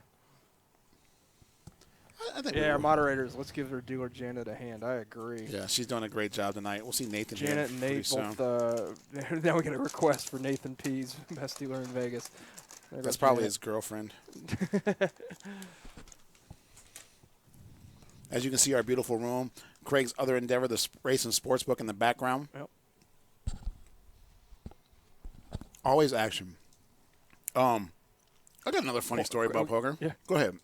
Craig, what were we going to say? No, I was just going to say, just on cue. Wednesday night. Go ahead. On cue, Nathan is in the box. Yeah, just like that. Yeah. Asking you shall receive Nathan. So, but no, we're just saying we got a nice shot of the room there, good and busy tonight. But we're really ramping up, and as everyone knows, poker community is about to go off in Las Vegas in about 3 weeks. Here. How many tables are we adding? We're adding 8, 9, 10, 11? 11 tables to what the current setup. Are we putting 8 back in the mix? We will have we have 8 back in the mix. 21, 31, 8, and 40. And then our extra table. So you guys don't know. That means so much to all these people listening on the stream. We add firing up numbers. Yeah. It gets very crowded in here during the World Series of Poker. Lots of players, lots of games. We add tables. Action. That's we're going to call them action. No more games. We have action. So we add tables to accommodate everybody that comes in. And we just started that last year. Yeah. We added tables to a sports book. Thank goodness Craig is the boss of that also, so we can get that approved easily. John, what's going on in the hand? We've got an open and 2 calls. Cody has flopped bottom 2 against Burke's open with the 8-7 and Mike's defense. Did Mike limp call again? You did. The Mike X is the limp call of $10 on this stream. Heads up to a turn, counterfeited 2 pair for Cody. Mystery hand for Mike. Check, turn. River is 4 to a straight. Flush draw misses. Mike's going to bet it. And I like Ryan Ruffy's comment. Mike X is a habitual miscard reader offender. Yeah. That's funny. He's I think he has his chips on the card reader. I think that's probably the problem. So. We give him to slide his chips over. So Cody, he's trying to be the X factor and not show us his hand. You know, he wants to be. He had an ace there. I can't tell what the other card was. I'm assuming what's going on right here is that he's got his chip stack pretty close to the card reader and is in front of the card reader. Yep. It's unfortunately with the delay in the position that we're in, it's hard for us to get something like this corrected on the fly. So it looks like the perpetual mystery hand for the 2-seed. So, again, our Bellagio Cup poker tournament's July 13th through the 18th. You can register for the first 3 days. We do that because the World Series of Poker has the main event, so we try to be after that. We give you a chance. If you're unfortunate enough to bust out of the main event, You have an extra 10 grand laying around. Come on in. We do run satellites, though, Craig. The satellites are on the 13th, or are they on the 12th? Satellites start on the 13th. Main event starts on the 14th. Like you said, with 3 days of registration. We got a couple hypers in the morning and turbos in the evening. For the full schedule, be sure to check us out at Bellagio.com. There's a link to the full schedule there. Come on out. Last year, the final table was stacked. I mean, Nick Schulman was second. Chance Cornwell was third. First place is escaping me right now. You said third place or first place? First place. Who won the Bellagio Cup? I don't remember. Chance won it the year before, so it wasn't last year. He was third last year. We got power final table. We got a small bit of a pot brewing here. It's folded to Cody's button with the ace queen of hearts. He opened. Like Mike defended with 6-4, flopped a pair, check called, and then turned a gutter. He's got a pair and a gut shot. Yeah. Cody's betting the queen. $150 bet into about a $200 pot here on the turn. Mike is check calling it. Probably thinks the 6 might be good here. Maybe thinks that Cody has a diamond draw or picked up some other type of draw. Jack of hearts doesn't really help anybody, but should win Cody the pot. Cody's all in. Mike probably not defending here with a 6, right? Thank you, Mike. You see him just put his cards on the – he must be listening to us, right? Because he just put his cards on the reader so we could see They got red pre-flop this time, so I don't know. I did see lovely Leslie here in the background. She walked over and may have spoken to him about his positioning of his cards. So we talk about funny poker stories. This is kind of just a silly one to me. So we always talk about how – we had the guy with $100,000 in a briefcase call me and say, "I want a game." Yeah. And we will get you a game. It may take us 20 or 30 minutes, but if you come to Bellagio, you got money. Someone gave us on their bio that her dream was to play in Bobby's room. In Bobby's room, that was Akeem. Akeem wants to come in with $100,000 and play in Bobby's room. Akeem, I'm sure Doyle and the guys will help accommodate you in that. But last night, John and I were working at the front podium, and a young man comes in and goes, "I want to play a heads-up game." I said, "Sure, I got a lot of guys here that'll play heads up." I was like, "What do you want to play for, $20,000, $50,000? He's like, "I want to play 2-5 no limit." But we exactly. we have a seat open. He was serious too, right? He was dead serious. Like he really wanted to play heads up. I want to break even for my flight here. Okay, so as much as we are player friendly, that's probably not gonna most of the guys who want to play for heads up money, it's not even like if you can't put $25,000 or $30,000 on the table to make it, they're like, yeah, no. Yeah. But he was like dead serious. Like he was like, I'm looking for a heads-up game. We got it, and we had a 25, 50, 100 game going on in Bobby's room last night, and then we got a 10, 20, 40 game going on. So we had the players. If he wanted to play, sure. They were already. We didn't have to make any calls last night. All we had to do was walk in the room and say, "Who wants to play for 50 grand heads up?" Wave your hands around. Right. And then we'd had to start a list because they'd all been, wanted to play. But no, he was like, "I want to play 2-5 no limit heads up." I think you should just get online for that somewhere. Save yourself the airfare and the travel. Yeah. Akeem said his poker dream, like most, is to make the main event final table. But outside of that, to sit in a cash game in Bobby's room with $100K and play against the likes of Ivy Negreanu, Dan Coleman, some of the other best players in the world. So there's his poker dream. Akeem, if you got the $100K, we'll make it happen. Yes. Bring a little extra for the prop bets. Dreams come true at the Bellagio. Is it?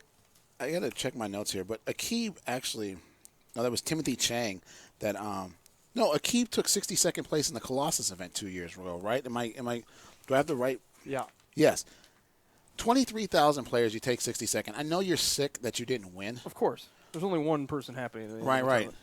But still, you got to feel like you win. Right. 62nd place out of 23,000. You don't feel that way, but you've beaten maybe so 3 or 4 days later, you feel like it's a win. But we all know that when you're still telling the bad beat story to your friends. Fair enough. Burke has opened this one, gotten called by Cody in position with the mystery hand. Burke led $50 on the ace-queen 6 flop with 2 8s. Got called on the turn now. Burke contemplating a bet.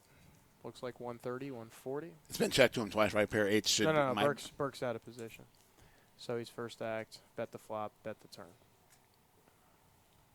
$130 bet.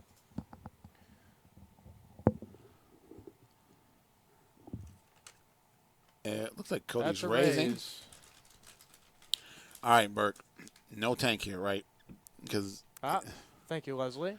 yes, That is 7-6 for 2 pair. 7-6. Nice hand. Burke actually had the best hand on The flop. the flop. Thank you very much from Leslie for reading that hand.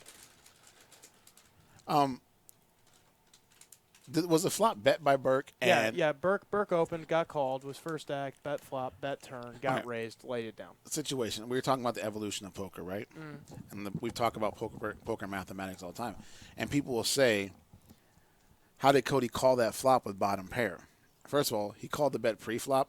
If he flops a pair, what's he going to do? It's hard to make a pair and hold him, right? He's got a pair and he's got a backdoor flush draw. It's a good peel, especially as deep as there. Although Cody only had, he doubled through just about. He didn't get the river bet paid off, but and you can't assume that every time your opponent makes a pair, right? Yeah. And part of that's the evolution of the game. And I know Doug Polk doesn't really lead like a lot of tells. He thinks physical tells are not really as important as some other players do. But you have to understand that like a pair of sixes there might really be the best hand because there's a lot of hands that Burke could have opened with that whiffed. So good comment on the stream there. Did Andrew Neeme step away from the table to do some filming for the vlog? I think he probably did. He probably did. Returning the yes. game, he just came back. Because we do not allow cell phones at the table. And we got a hand here. Sure. Akib's got an ace-4. Akib he's got 2 pair, but there's a flush draw out there. A flush there. It went, looks like $40 no.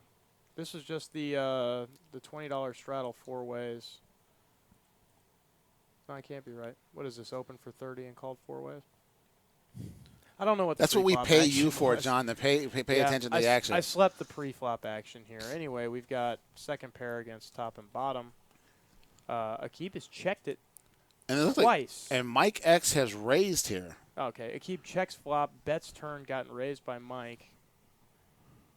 Akib's going to call. Yeah. I thought it was a king. That's a jack. So it's going to slow him down, though, because there's a lot of hands. Keeb's going to win a small one. Not going to get another bet out of Mike. Yeah. See, Mike is shrewd. Like he knows when to check back, when to let a hand go, but at the same time, he doesn't mind putting a lot of chips into a pot. Yeah.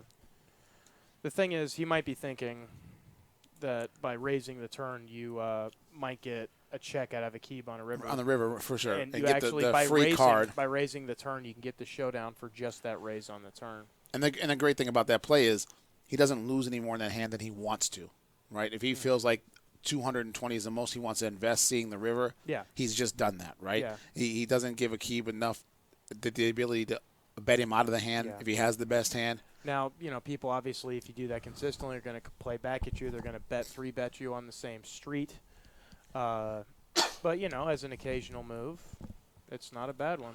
Hold it to Tim here. He's opened the 2 aces. Mike X with the ace jack.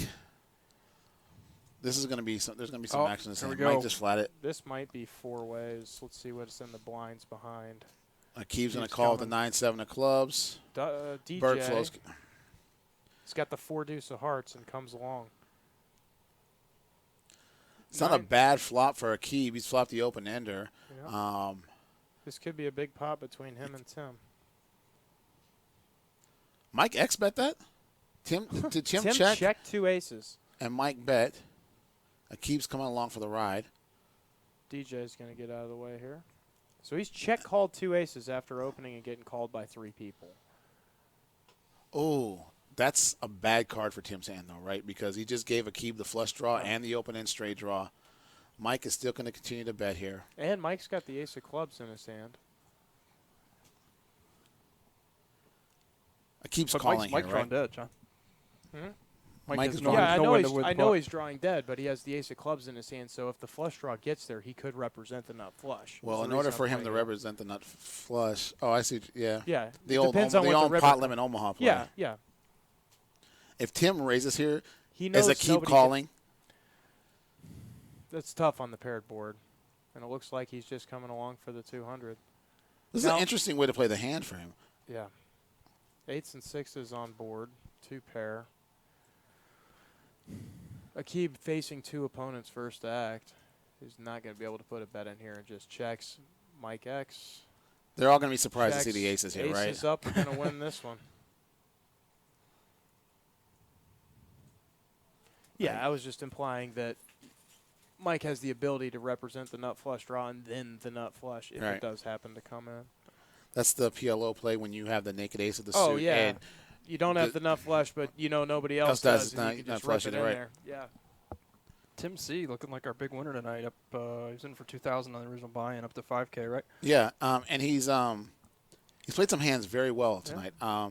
I'm a little suspect in the aces there. Like he didn't put any. I mean, the problem is that Mike X and Akib, who are the two players that could easily have had an 8 there, were the two players behind him. So maybe it is the best way to play that hand is just check call. And if you raise, then you get re-raised, then you're being forced off the best hand. So maybe just check call and see what happens. Yeah, I think after he gets that flop in that turn, he's just hoping to get the showdown as cheaply as possible with 2 aces. Yeah. Yeah.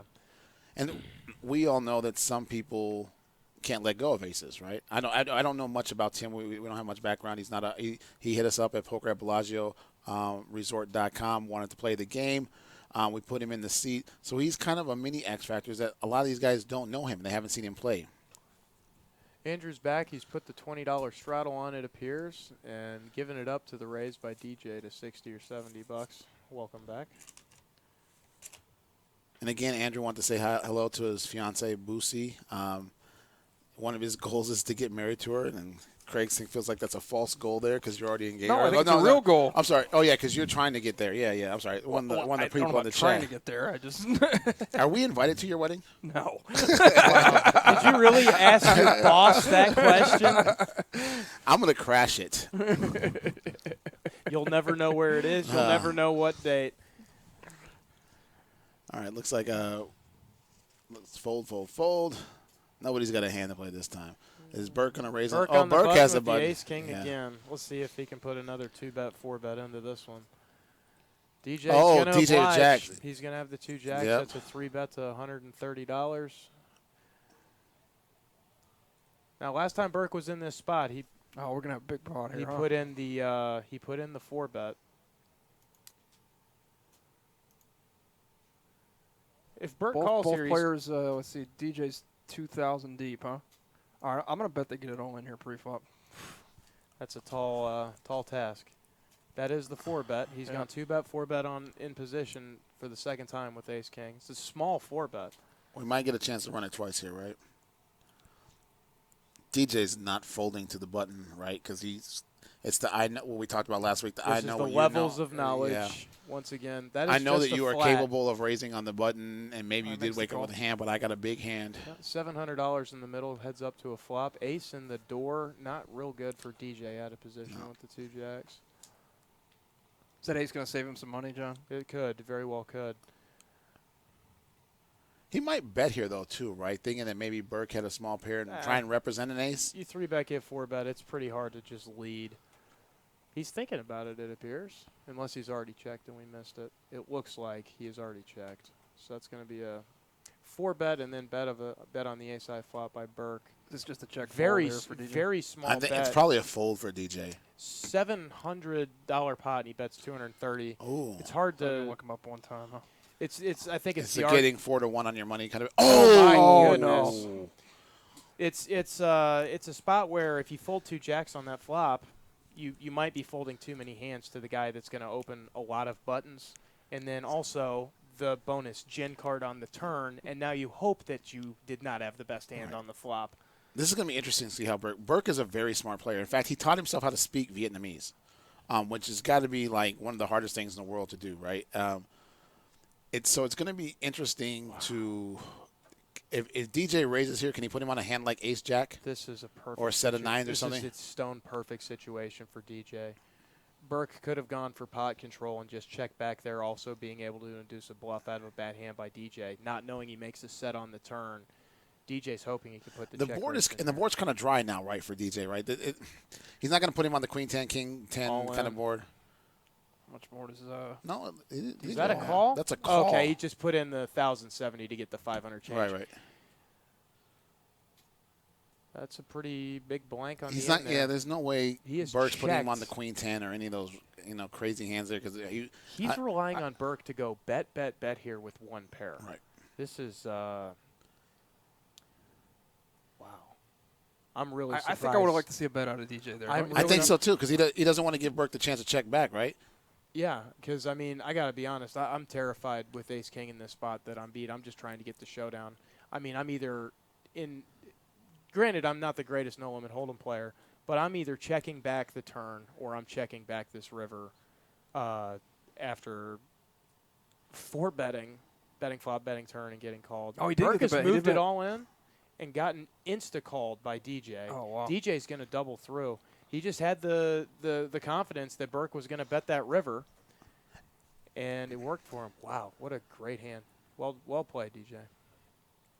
And then we'll get how does he call that flop with a pair of jacks? Because you have to. If you fold 2 jacks to that action, you're folding the best. Did you say you had to do something on the flop you're talking about? Yes, yeah. On the flop, like.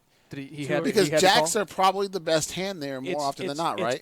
It's the best hand often enough that if you ever fold it. Right. I mean, unless you know something. I mean, because Burke might have made the same play with tens, queens. He wouldn't be the best hand there, but he might have done it with tens. Yeah. You know what I mean, the way the hand played, he could have also done it with like a hand like sevens or sixes.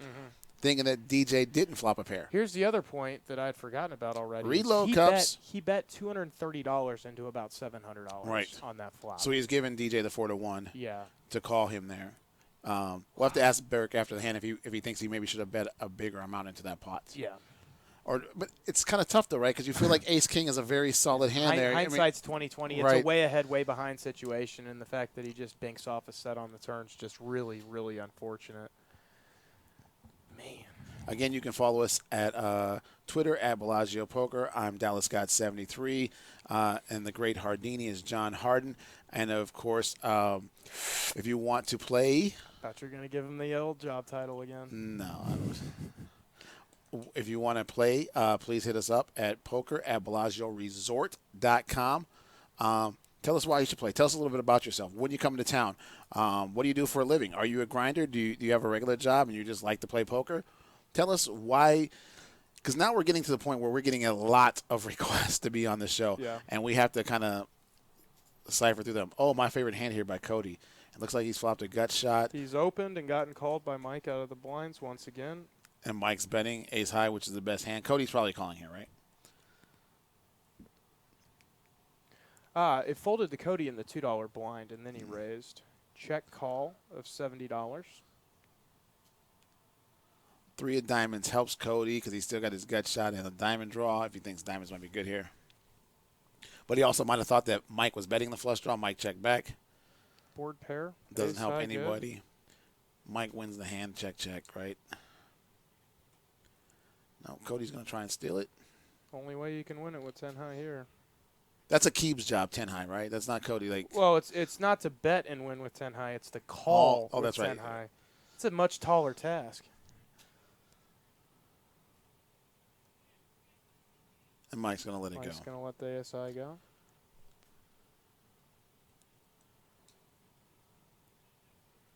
We got some great commentary on that last hand regarding whether or not Burke DJ should have made that call on the turn. He was obviously getting 4-1 on the flop. They're talking about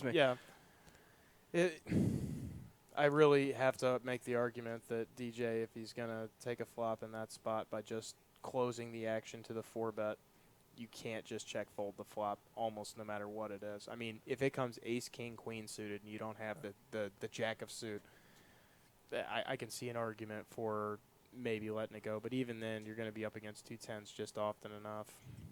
I want to give a shout-out to Dom Bogus. Thank you. And you're correct. We have a great team at Bellagio able to put this together. We got Jason and Matthew in the production. Myself, Dallas, and John doing the commentary, and then our moderators, not in the room here with us, but they have. It takes 12 people to put this show on every week. Exactly. It's not just the 3 of us. Yeah, it takes 12 of us to put this show on. And quite honestly, they might do a lot more work than we do to get this together. Absolutely. We don't have a fixed setup, so we have to take down the cameras, put the cameras up, set up our production booth, our TV studio, so to speak. Which is where? In your office, which is small. In fact, it's so small I just got a cramp. We have a limped pot 4 ways here. We've got a pair of fours against a pair of fours against open-ended. 2 players have made 3 fours on this river. No, I wasn't joking. I really did just get a cramp. Here. Dallas is struggling. This, like, everybody's got a great hand on this flop, right? 9-6 offsuit, 10-4 offsuit, 9-4 offsuit. The turn check through, and the case 4 comes off. Can we get a lot of action between Mike and Andrew here? They both have the best hand. I mean, with the 4 straight on board, it's going to be hard to. Excuse me. No, they both have full houses. 4 tray. I'm reading it as 4. You thought there was a deuce there? Deuce. Yeah, no. Never mind. It's going to be a chop. So this is going to be a vlog hand for Andrew, right? Andrew Neeme's in the game today. Andrew's been a little quiet today too. He does have his reload cup there. He's got about $8,000 in there. So if he takes a bad beat there, he can get back in the game. He's had to step away from the table, do some filming for the vlog, right? Right. Yeah, he played the one pot where he puts in the 3-bet on the button with the 9. No, it was the 7-5 of hearts and got caught with his hand in the cookie jar by the ace deuce behind him. And aside from that, hasn't had too many spots. So it's gone bet, raise, call, chop it up here. Was it? It was bet raised call. I don't know if it went 11 bet all in or if they just said we got the same hand, let's chop it up. But before putting every single chip into the pot, and honestly, 4-5 it wins the pot over any other random 4. So maybe neither 4 one of them. 5, 2 fives, 2 trays. Yeah. You know, it's not like middle full houses the nuts. So. Ryan Ruby says, office is so small they're commentating from the same chair. It's not that small. Dude is sitting It's close, though. it's getting close. That's funny, though. Yeah. I thought that cracked me up. Yeah. So for the duration of the time that we're broadcasting, we are locked into this office. So it does feel a little bit smaller as time goes on. Sure. I feel like it was time to talk about our friends Sean McCormick and Mike Williams over at Aria. They Is put Sean on. out there watching tonight? We've seen him. Sean Mack, if you're out there, give us a hello. They put on the 2 best daily tournaments in all of Las Vegas. Monday through Thursday, they have a $125 tournament at 1 o'clock. They get about 125, 130 players every day for that. Really nice prize pools. Friday, Saturday, and Sunday, they're 1 o'clock. Sorry, it's not at 1 o'clock. It's 11 a.m. It's $240 buy-in. Great tournaments. If you think you're going to play a 4 or 5 hour tournament, that tournament lasts about 8-9 hours. A lot of great players, a lot of tourists. I love it because there's a lot of European players that play there, and I play really aggressive. I play there quite a bit. They have a 7 p.m. tournament every day of the week, $125 buy-in. They get about 70 to 100 players for that tournament. Great value for your money. And I highly recommend you check out their summer schedule as well, culminating in the WPT 500 around the first week of July. Did you play that last year? I did, yeah. So it's one of the events I get out to play. Did you make any money? Or no, I'll save you the bad beat story. It was. Well, I told one last week. You can't tell absolutely one. Absolutely not. I'm a better man than that, Dallas. I will not tell a bad beat story. It was the best of hands. It was the worst of hands. That's all you need. No, I played pretty well. I was happy with the way I played and got down. Is it a brag if I say I got close to the money? Close to the money? Yeah. You might as well be the first one out. The answer to your question, sir, in a word, no. Yeah, no. Anyways, but anyways, be sure to check out the Aria summer schedule. They got a lot going on. Again, we got Andrew Neeme in the game. Everybody knows Andrew. I got a chance, like I said, I got a chance to talk to him before we played today. He's starting to learn how to play PLO. He considers himself very mediocre in that game, though. It's PLO is a tough game to play, right? It's different. It's very different.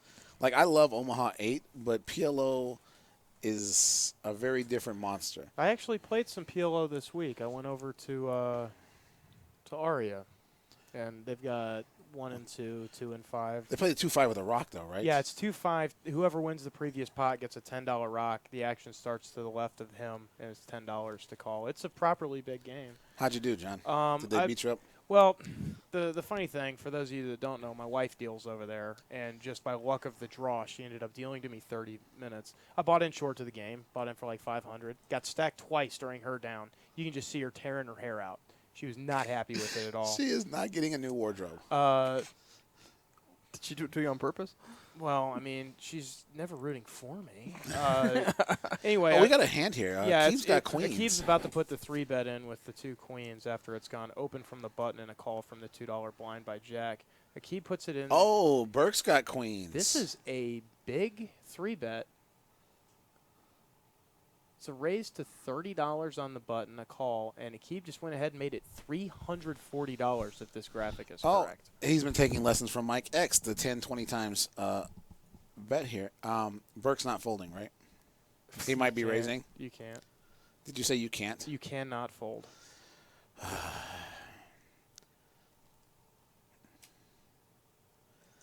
Let's see.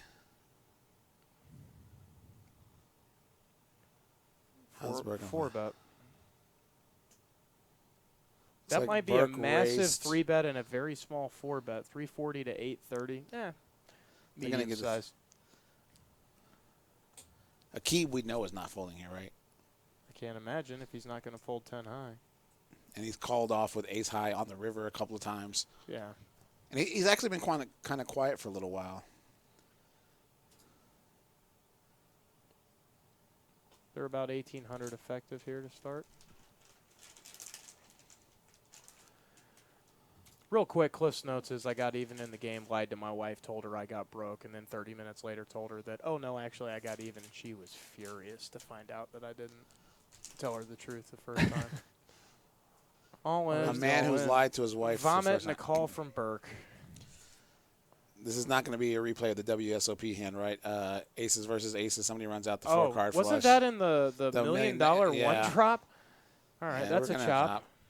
Are they running it twice? We will see. Yep. I bet neither one of them makes a set. Spade. ahead, Chop it twice. Our producer, Matt. Fist Like, bump.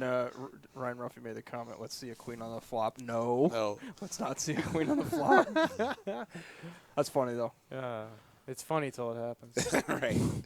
So, yeah, back to the story. I told my buddy, I said, hey, when my wife gets out of the lineup and comes and asks me how I did, let's just pretend that like I made kings full and lost in some brutal pot. And he overplayed it. He was like, honestly, the thing I'm the most impressed with is how well you took the beat. I wouldn't have handled it that well, blah, blah, blah, blah, blah. And she's just staring at me, not saying a word, just shaking her head.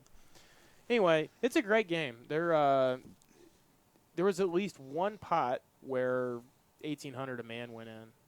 That got won with one pair. Like the ace, king, queen, 7 for a pair of 7s with an ace won about $3,500 while I was in the game. I dealt, like, we talk about crazy stories we've seen at the poker table. I actually dealt a hand in PLO once for a $300,000 pot that was won by a pair of 4s. That's beautiful. Just every single wrap missed. And both wraps, both flush draws. Wow. And the guy had made he had the open end straight flush draw, drawn dead too, because the other two guys have his cards. They get in for $100,000 apiece, and he's got a pair of 4s to go with his open end straight draw, and that wins the pot because nobody can make a pair. So it's gone the live 20, the live 40 on from Andrew. One limp from Akib. DJ raises to 200 with the ace-8 back on Akib with a mystery hand. $40 in, $160 more to call.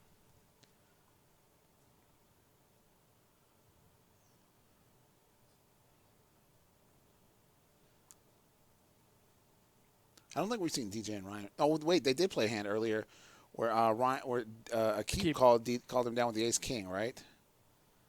Oh, yeah, very early. Yeah. Yeah, like second or third hand. And DJ flopped the double belly buster and missed. Mm-hmm.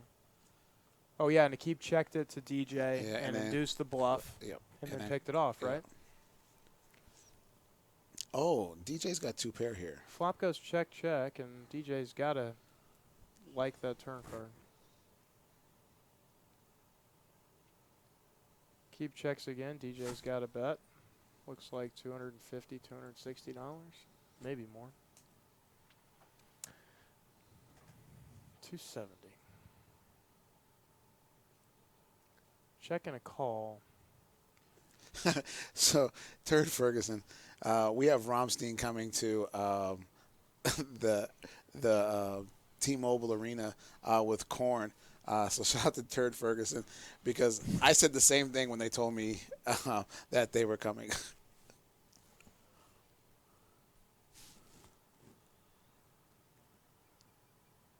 Keeps checked it 3 times here. Dustin is Bobby DJ. Stu Unger fan on the on the chat wants to know, does Aria still offer a poker rate? Yes, Aria and the Bellagio both offer poker rates. I'm not for sure who you call it Aria, but here at the Bellagio, you call the poker room and just ask for Penny or Colette. They are here 7 days a week, generally from 8 a.m. to 6 p.m. They will help you get everything. Just let them know when you're coming into town, and they will get you all set up for that. Looks like Akib's trying to talk through his decision here. DJ's bet 440 into about 1,000. Trying to get some value. Got called. And looks like he's just going to muck it.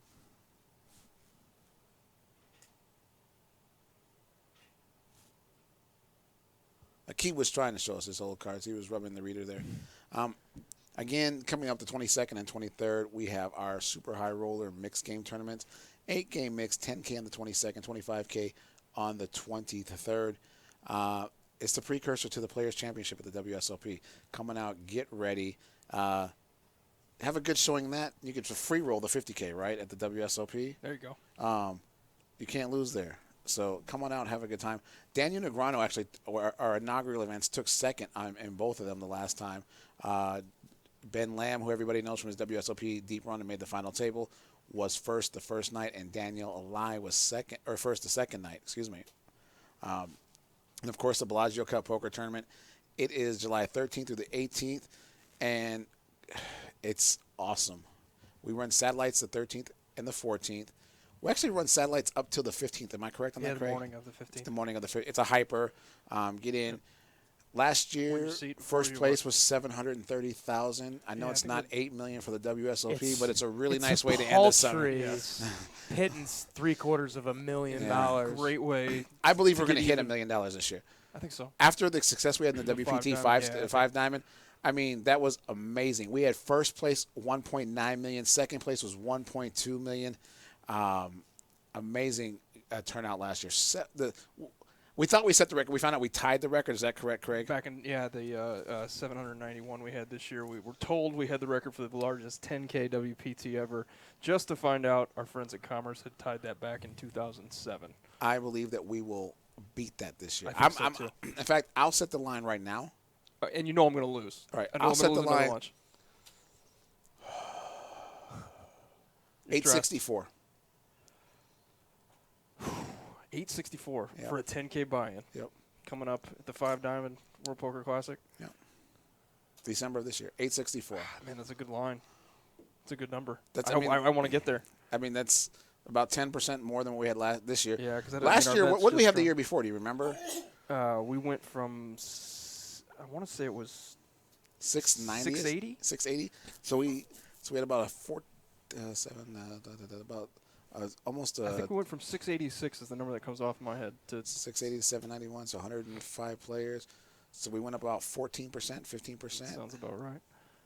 So we might hopefully we'll get 864 is a lock. Yeah, and I might take the over on that myself. There you go. Yeah, I might take the over on that. Do you guys have your action locked in now? I wasn't listening. Well, Craig didn't pick a side. So. You have not picked a side yet? Yeah, but he set the line for 5 864. I heard the number. I just immediately had a side I liked, and so I had to shut up. I didn't want to mess up either of your actions. Which side do you like, John? You be honest. No, sir. No, you got to get your vote. You got to get your action. No, in. we're gonna change it 3 times between now. John, what was your immediate Under. reaction?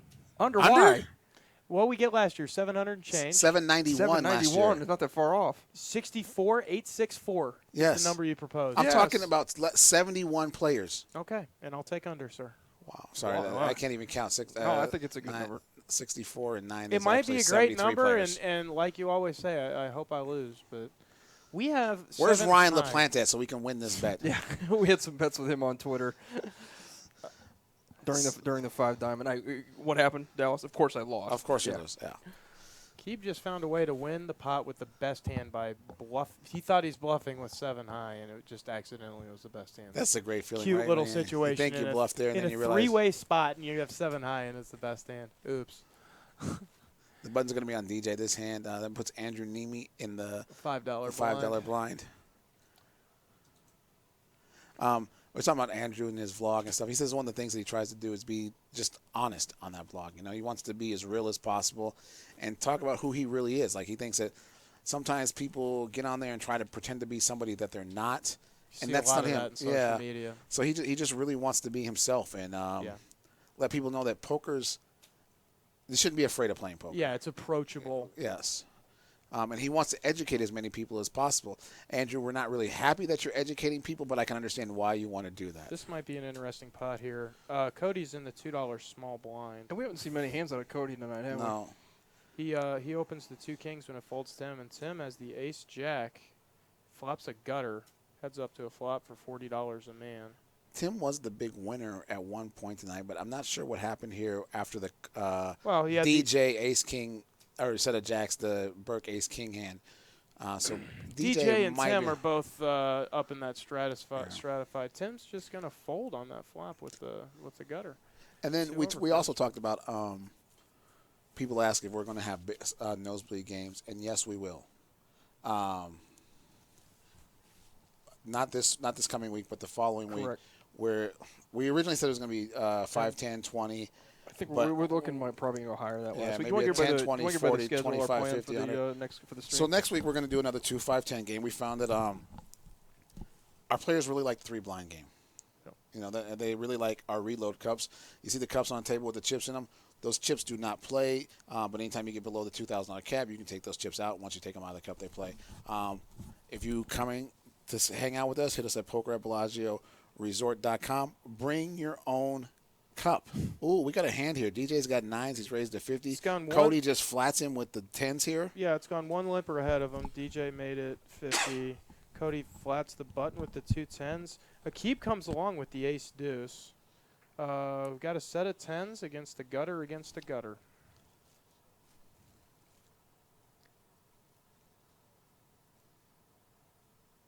Two checks to Cody. That is a sketchy board for bottom set. Probably have to put a bet in here to protect your hand. Got to protect your hand, right? A lot of people check this, though, right? But when it's checked you on the button and you have middle set, you don't want to give a free card on that board. You don't want somebody with a raggedy ace calling you and making the gut shot straight. Or the raggedy queen. See, I would just like to point out to Michael Macy, that's how you win a pot when you flop a set. Oh, touche. For those of you that weren't with us last week, Michael Macy made no less than 5 sets and 3 straights in the first we gotta hour. get him back here. I want to open up something to our viewers to put on the chat, and then also hit us up on Twitter. The players you've seen in the last 3 weeks, who do you want to see come back next week? We've had some great personalities. That's a great question. Excellent question. Andrew Neeme's on here tonight. I'm sure we're going to see a vlog out of him. We've had some Bellagio regulars, Danielle Anderson, Ryan LaPlante, pretty popular on social media. And then we had our man Dennis.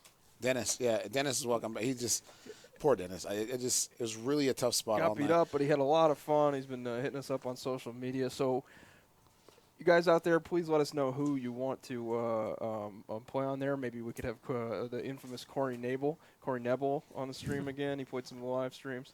So Burke has raised here with ace king. Yeah, and he's been called on the button by Andrew with 8-6 of hearts. No, Andrew's in the tank.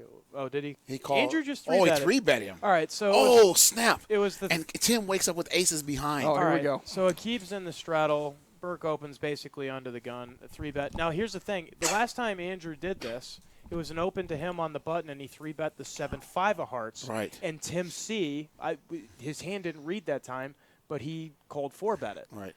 And this is getting to repeat this. Burke might be the unfortunate victim this evening after the ace-king and now the 2 kings. And he's going to be mad at Andrew for 3-betting this pot because he's going to end up putting more chips in here than he wants to. I can't imagine Burke's going to get away from it. No, not kings here. 630. Yep, double check. Yep, I got 2 kings. Called 4-bet. Burke does have the miracle flush draw here with the king of spades. It's a tough, man. Getting away from kings here is so hard. This is unfortunate. This might be the this is 2 weeks in a row, assuming the outcome of this one, that the seat that Burke is in has taken some truly unfortunate spots. He moved all in a hurry. Burke rips it, Tim calls. Let's see if they're going to run it once or twice. Blah. Ace in the door. Yeah. It's no fun whatsoever. Let's see if they ran the board twice here. Yes. They do run it twice. Have mercy. Oh, chop. Case ace is all you got to fed. Wow. Yeah. Chop. Set over set. People ask why do they run it twice. It's kind of there are 2 rules of thought on this. Some people don't ever run it twice, They believe you're going to win a pot or lose a pot. The reasoning that some players do run it twice is to fade the variance. It's a reduction of variance. Right. Yeah, that's the only real mathematical explanation for why you do it. Although Barry Greenstein, in his book from however long ago, had an interesting explanation for why he only runs it once. And the idea is that if you play against opponents in a game where most people are going to run it twice, you're more likely to gamble because you've got a chance to run it twice and win half your money back. But if you play against an opponent who only runs it once, maybe you're a little less likely to gamble as hard against that guy. That makes the player who runs it once a little more likely to pick up the orphan pots, pick up a few more pots uncontested. I'm actually interesting thought process. My thought on that is I'm actually kind of in the Greenstein theory of that. I don't like to run it twice, but I will run it 3 times because I want somebody to win. You want somebody to hurt just a little bit, right? I want somebody to win. I don't want to chop the pot. I want to. Somebody's going to win and somebody's going to lose at 3 times, right? Yeah. We only allow running it 3 times in Bobby's room. So even though the other games are time rank, you can run twice in any time rate game, any time rate big bet game. But in Bobby's room, they're playing for extreme amounts of money, and they do run it 3 times there. So Tim, the very next hand, gets 2 kings on his button and puts another 3 bet. Oh, flops kings full.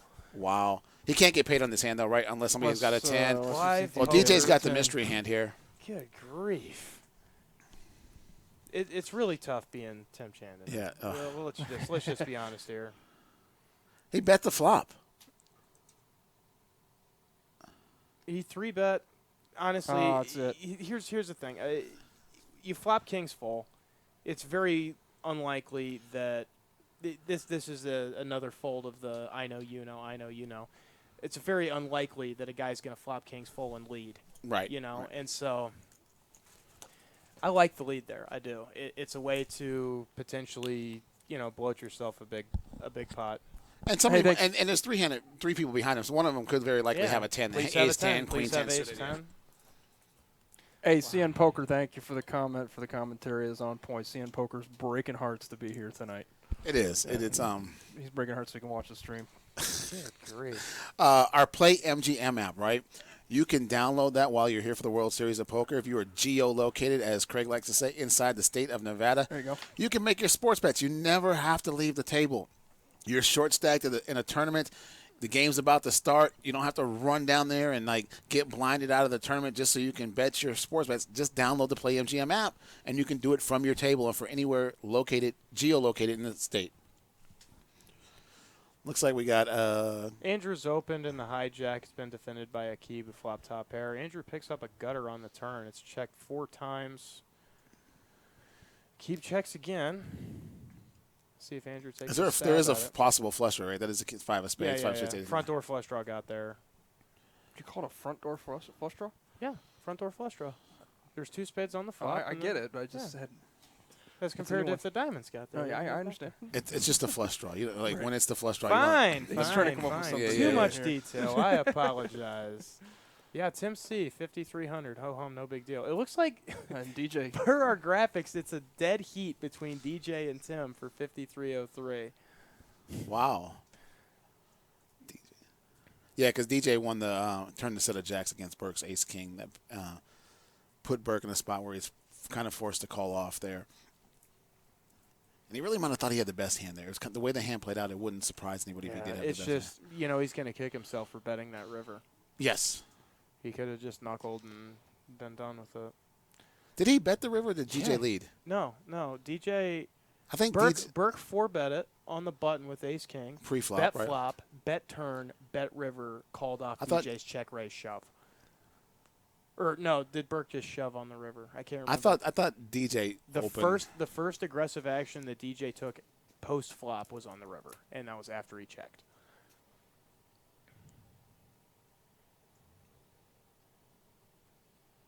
Man, poor Tim. Aces, kings, sets. Don't Call Me Lab is telling us that Andrew is leaving the table to vlog. Of course he is. So thank you, Andrew. I want to say hi to Jason Somerville and Jason Mercier. Jason was playing the S-Scoop, which is like the biggest thing in online poker right now. I believe they said they were in Toronto or Montreal, somewhere in Canada playing. Jason unfortunately busted out of the 25K high roller, but we got a chance to watch him play a little bit in the 25K, giving lessons. How do you guys feel about pro players giving those lessons? I mean, you're making the overall field of players tougher opponents. You're making the game you play in more difficult as time goes on, but, it's open information. I don't know. Personally, I don't like the discussion of strategy at the poker table, and in turn, I don't know. People are going to go out of their way to educate themselves, right? Right. These guys are the best in the business, and if anyone is going to teach, it's going to be them. They're building a brand for themselves, creating a product. Well, but I'm going to take a step back from that. I think that anytime you have guys with that high level of play, that high level of thinking that people want to watch, it's great for the game of poker because people are going to watch it. They are most likely, unfortunately, never going to rise to the level that those guys are at, and they're going to come out and try it, and they're going to play and be interested in the game and love watching them. So I'm going to give them a shout out. I think it's great what they're doing. The streaming's great. Obviously, we've adopted that here for Let's the be live honest. games Jason here. Somerville is the king of the online poker stream, right? Absolutely. I mean, Jason does a marvelous job. Yeah. And he gave us a shout out today, so thank you again for that, Jason. Yeah. And it was great seeing those two team up because you've that was the neatest. you got Jason Somerville, kind of the king of the Twitch stream and kind of the original. But then you got him teaming up with Jason Mercier, who's a high stakes player here and had tremendous success. If I have a poker world. crush, for me, it's Jason Mercier. I think he's the most consistent winning player over the one to last have. 8 to 10 years. Sure. I mean, what he's done, what he did at the World Series of Poker last year, Oh, it was 2 one of the most bracelets fun and a stuff. second place. I mean, Listen, it's insane. I know when I see stories happening in the poker world that keep me up at night, that are interested. I can't wait to see the results. I know what a great story it is, and I'm sitting there sweating that last year, sweating on Twitter and the live streams because I'm excited to watch it again. Then you really got a good story going on there. I think we're going to have a 4-way flop here for $40. It went limp all the way to Cody. He raised his option to $50. Got called by Trey's 5-4, Jack 8, 5-4. Flops 2 pair. Mike here. X has bottom 2 in this spot. Mike's gonna put some chips in the pot. Mike's gonna put some chips in the pot. He's going to have to require somebody to bet it is the problem. It might just Nope, be him. it might be. Mike's putting chips in the pot. Yeah. This is your boy Dallas. He was talking to him before the stream. He was very complimentary of your commentary. That is a big bet. He was glad to come back. I appreciate it, Mike. I appreciate his style of play. I appreciate that he gives action. Mike just led 400 into a pot of 200 and change. But it's kind of a good bet, right? Because it looks like such a gross overbet. How do you not call that if you have an overpair there or something? You know what I mean? It just looks like who overbets the pot there. Mike X, that's right. who. But most it's that I know what you know kind of thing. So a lot of people might call there with, a pair of 9s or 8s or something like that, thinking they have the best hand. Or maybe the diamond draw calls, thinking that he's just way over betting a pot there. Maybe he has a weaker flush draw or something. So I was talking to Andrew Neeme again before we started playing today. And I asked, I know I told you earlier that he said that he prefers poker training sites over the books. Traditional books. Well, I think that's changing the industry. Over it the is. last couple Well, of it's a years. change of the Yeah, world, sure. right? Because nobody actually reads books anymore. They all read them off their iPads or their Kindles, so the online, the computers become our lives. But I was also talking about something that I've done before, and John, I know you've done this before. We have a lot of mutual friends. He has actually a group text of people, that includes Joe Tehan and John Kim. Really? That they when he gets after he plays a hand, maybe he doesn't think he played it right, maybe they got more value or whatever. That he texts them, and gets everybody's opinion on how they should have played the hand. Andrew Neeme actually talks about the exact same thing. Well, that's what I'm saying. That's who did. That's who. Okay. Yeah. I am now up to speed. On Thank you. your, Thank you for joining the conversation. Welcome back to Bellagio. No, I really thought we were still talking about Somerville. And I was like, wow, really? Yeah. Somerville text. It's getting hot Joe in this little Tehan? room. Yeah, he's starting to get faint. Well, no, I'll give myself credit for being just stone lost in space there. Looks like a key riveter straight here, right, with the gut shot. Yeah. But yeah, he talks about how, and Andrew's very successful, right? He's got a great blog. He's done some things. The game has been favorable for him. So, sorry, I couldn't help it. I couldn't help it. It's because he had to. It's because even he the had to call. Even the producer Matt takes off. He's done. He's like, but he talks. I mean, he still talks out hands with other people, right? Yeah. He's still trying to learn. As successful as he's been, he's still trying to learn the game. He's still trying to advance. He wants to build his bankroll. He wants to play 25, 50, 10, 20 on a regular basis. Yeah. So you don't ever stop learning in this game, right? Absolutely It's not. because the game can't. constantly evolves. That's absolutely it. And I hope that nobody got some criticism in the chat for me saying that I'm opposed to strategy and all that. No, everybody, it's impossible to fight. Obviously, if people want to improve, there's these perfect avenues to improve.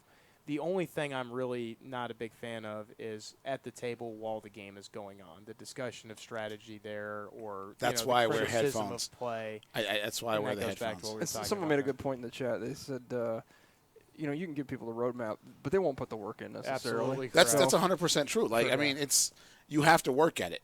It's the same reason that you can find 100% payback video poker machines in this town. Just because you could, it doesn't mean that anybody's going to. Look at blackjack. You can play perfectly. And really? But still, people won't do it. Right. So, yeah, exactly. I'm about to get accused of stealing somebody's idea in the chat for the second time today. All right, you got it. No, I agree that I think I lost $30,000 before I became a winning poker player. Like I had to learn to adjust myself to every situation, and that what I was reading in the books wasn't how everybody played. Like, just because the book says you should play this way doesn't mean that everybody plays that way. You can't take the human nature out of the game. Sure. Absolutely. And you're like we talked about earlier, like how did you call their bottom pair? I felt like it. Yeah. There you go. Because I thought I had the best hand. Yeah. John, what we got here? We've got a check raise out of Zach with ace high, it looks like. No, I beg your pardon. Burke. Zach's led. Check, bet, raised by Burke, back on Zach, thinking about making a move at this pot. Zach's only got no pair, no draw. What have I missed here? Yes, I'm contributing to the chat tonight. I'd like to thank everybody for taking time out of their day to actually watch us. I know you got a million things to do, except so you decide to watch poker on Twitch.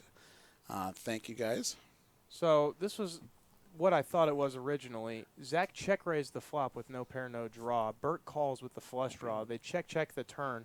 Zach makes top pair, and Burke makes a flush on the end. Ryan Ruffy actually has answered an interesting question. He says, what is everyone's thought on showing cards or showing bluffs at the table? I think that depends. I don't show cards. Zach, but hold on just a second, though. What's going on in this hand? Kind of an interesting pot. We'll go back to that. No. Yeah, so Zach check raised with no pair, no draw. They check the turn. Burke makes the flush against Zach's top pair on the end. Zach just leads with aces. Burke doesn't put the raise in with the flush. It's just going to win a relatively small. It is an 8-high flush there. Perfect river card. And the board was paired. For Burke to get a bet out of Zach. That was a weird spot. I mean, Zach just no stone, no pair, no draw. Check raises two opponents. Oh, DJ's took a whole $73 lead there for the chip leader for the night. There we go. We were talking about showing hole cards, guys. That's Ryan Ruffy's comment. Yeah. He said thanks for the stream, so we want to give a holler out to him. But yeah, showing a bluff. I don't show bluffs unless I just absolutely think I can tilt somebody. Oh, that's what I was going to say. Isn't there a situation where you want the guy to just go on complete? If I can just put somebody on stone cold tilt, yeah. I would show a bluff. But other than that, like I don't show.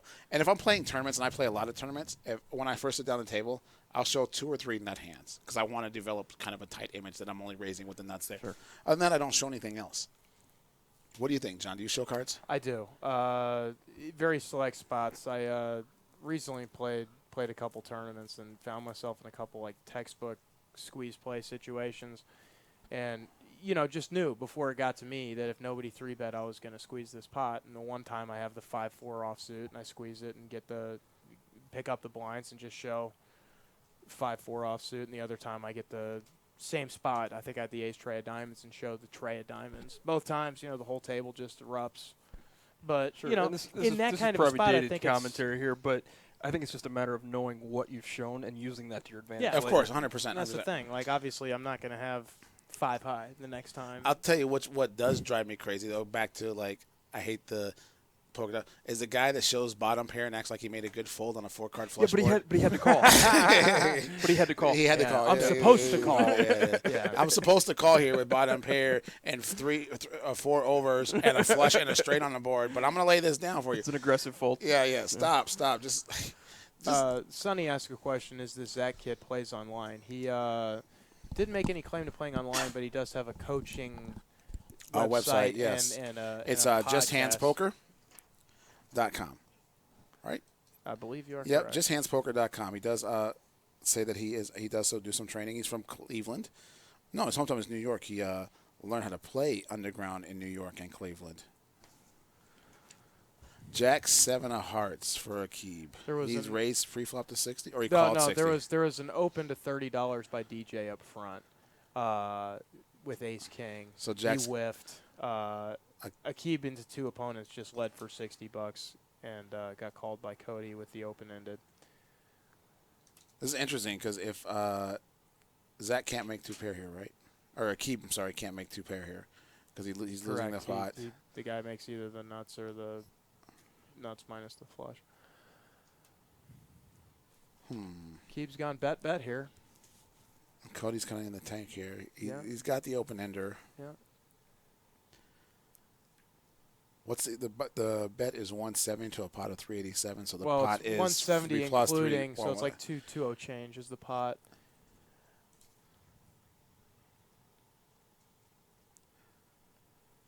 Bet raise or fold, right? None of them is wrong. Or bet call fold.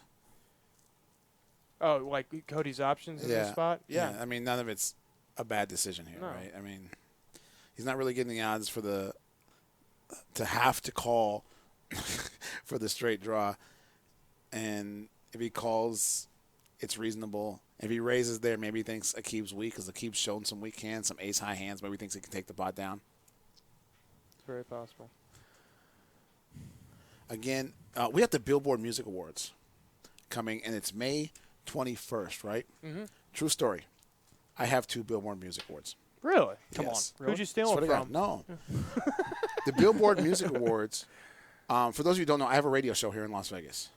The Billboard gives awards to radio personalities. It never makes the show. Okay. But for the radio has different formats, so obviously we all know that. Good grief. I'm sorry. I've got to interrupt one more time. For like the 11th time, Tim C has a it's hand. folded to Andrew, and Andrew is open and gotten 3-bet by Tim in the immediate next seat. This is the 3rd time that this exact spot has happened, and every single time Andrew's had 8-6, 7-5, and now the 5-4 of hearts specifically. And Tim's had the worst hand of all 3 that he's done this with now is the old ace-king offsuit. The thing is, though, Andrew's had to show those hands, Tim's had to show those hands, so Andrew knows he's had big hands, right? But he's going to play a pot with him anyway with the 5-4 out of position. And he flops the best hand here with a pair of 4s. But it's still kind of it's kind of a tough spot still for Andrew because he's shown the kings, the aces when he's 3-bet him before. So this is another spot where it's too weak a play to just check fold a pair of 4s. He's going to have to come along for at least one more. Because if you're not calling there, why are you calling pre-flop, right? Correct. I'm sure Andrew would say the same thing. Like if he's calling pre-flop, he's not going to make a pair and then fold. Andrew picks up a gut shot here on the turn. That's not a bad turn card. Check. Tim checks behind. Oh, and then Tim gets there. Andrew's going to check here, right? He's going to put him on a hand like ace, king, king, queen, or something like that. He 3-bet him with. He checks. Andrew's going to do well to get away from this hand if he finds a fold. That's unlucky. He's just run into a big hand immediately behind him, the exact same guy 3 times in a row. Andrew's kind of been that kind of spot where our friend Dennis was in the first week, right? Yeah. Where every time he's picked up a hand or tried to make a play the pot, the person behind him woke up with a monster. Yeah. The same guy 3 times. Yeah, because who was it? It was Mark Gioli to his immediate left. Yeah. Just hammered on him every single chance he got. Oh, Mark was a big one in the first stream we had. Yeah. This is nearly a pot-sized bet. $420. So, I mean, you beat the ace-queen. You beat the ace-jack. If he 3-bets the ace-10. You don't beat much else. No, right. You have a bluff catcher here, right? But, I mean, it's not even that because, I mean, the guy might think he's bluffing with a pair of, 2 5s in his hand. Right. I mean, the way the action went down, he could think he has ace-queen or ace-jack. Absolutely. But he could also think that he got 3-bet by ace-king or king-queen. King-queen, sure. Yeah. King-jack. Even king-jack there, right? Yeah. I think Andrew gets away from this. It would be a good If fold. not, he's going to get up from the table and vlog about this. He might do both. Yeah. Odds 28, yes, that is Andrew Neeme. Oh, good folder. Yeah, good fault. That's Yeah. So back to my stupid story. In 1996 and 1997, I'm dating myself here. I won Urban Radio Personality back-to-back years, and I have 2 Billboard Music Awards. Right on. Yeah. Congratulations. We should bring those and have them in the I office. was going to tell you I want those sitting in the office. You have to ask my son for them. Okay. Because they're sitting on his shelf with all his millions of trophies for being an incredible athlete. I think, you know. And then when people ask him what they are, he's like, I don't know, some BS my dad won a long time ago. Along with, he also has both my circuit rings. And he's like, I don't even know. He keeps asking me if he can sell them. Sell your Billboard Music Award? No, my circuit rings. I have 2 WSOP circuit rings. Right. He wants to sell those too. Was that overt brag or subtle brag you had there? Both. Both, yeah. There's nothing subtle about not that. one thing. Come on. So next to the Billboard Music Awards are my circuit rings. Yeah. Somewhere down there. I don't even know. Like, I just know they're on the shelf somewhere in his room. Like, I mean, I could call my parents and get them to ship me out my old youth league soccer trophies. Yeah, I think we're just gonna beat our chests. you should polish it up a little bit, though. Like, have them play some Did you get a ribbon on track and field day? participation. They were just happy I was running the right way on the track. He got the participation ribbon. Looks like DJ's got a paired gut shot here. I'm sorry, paired and open ender. We don't. Akib and Burke have the mystery hands. Yeah, Akib and Burke have defended here. It looks like Akib bet and Burke Burke fold DJ called. What's Akib think? Does he think he's got the best hand here still? He's got one of the middle pairs. It's checked in front of him. Ace X wins the money. Yeah, folded to Akib in the blinds, and he opened. A guy called by the 2 players to his left. Bet the flop, check the turn, check the river. Ace tray offsuit, good enough for all the money. So we just got word from our producers. We got about a half hour left on the stream tonight. Okay. Yep. Half an hour for fireworks.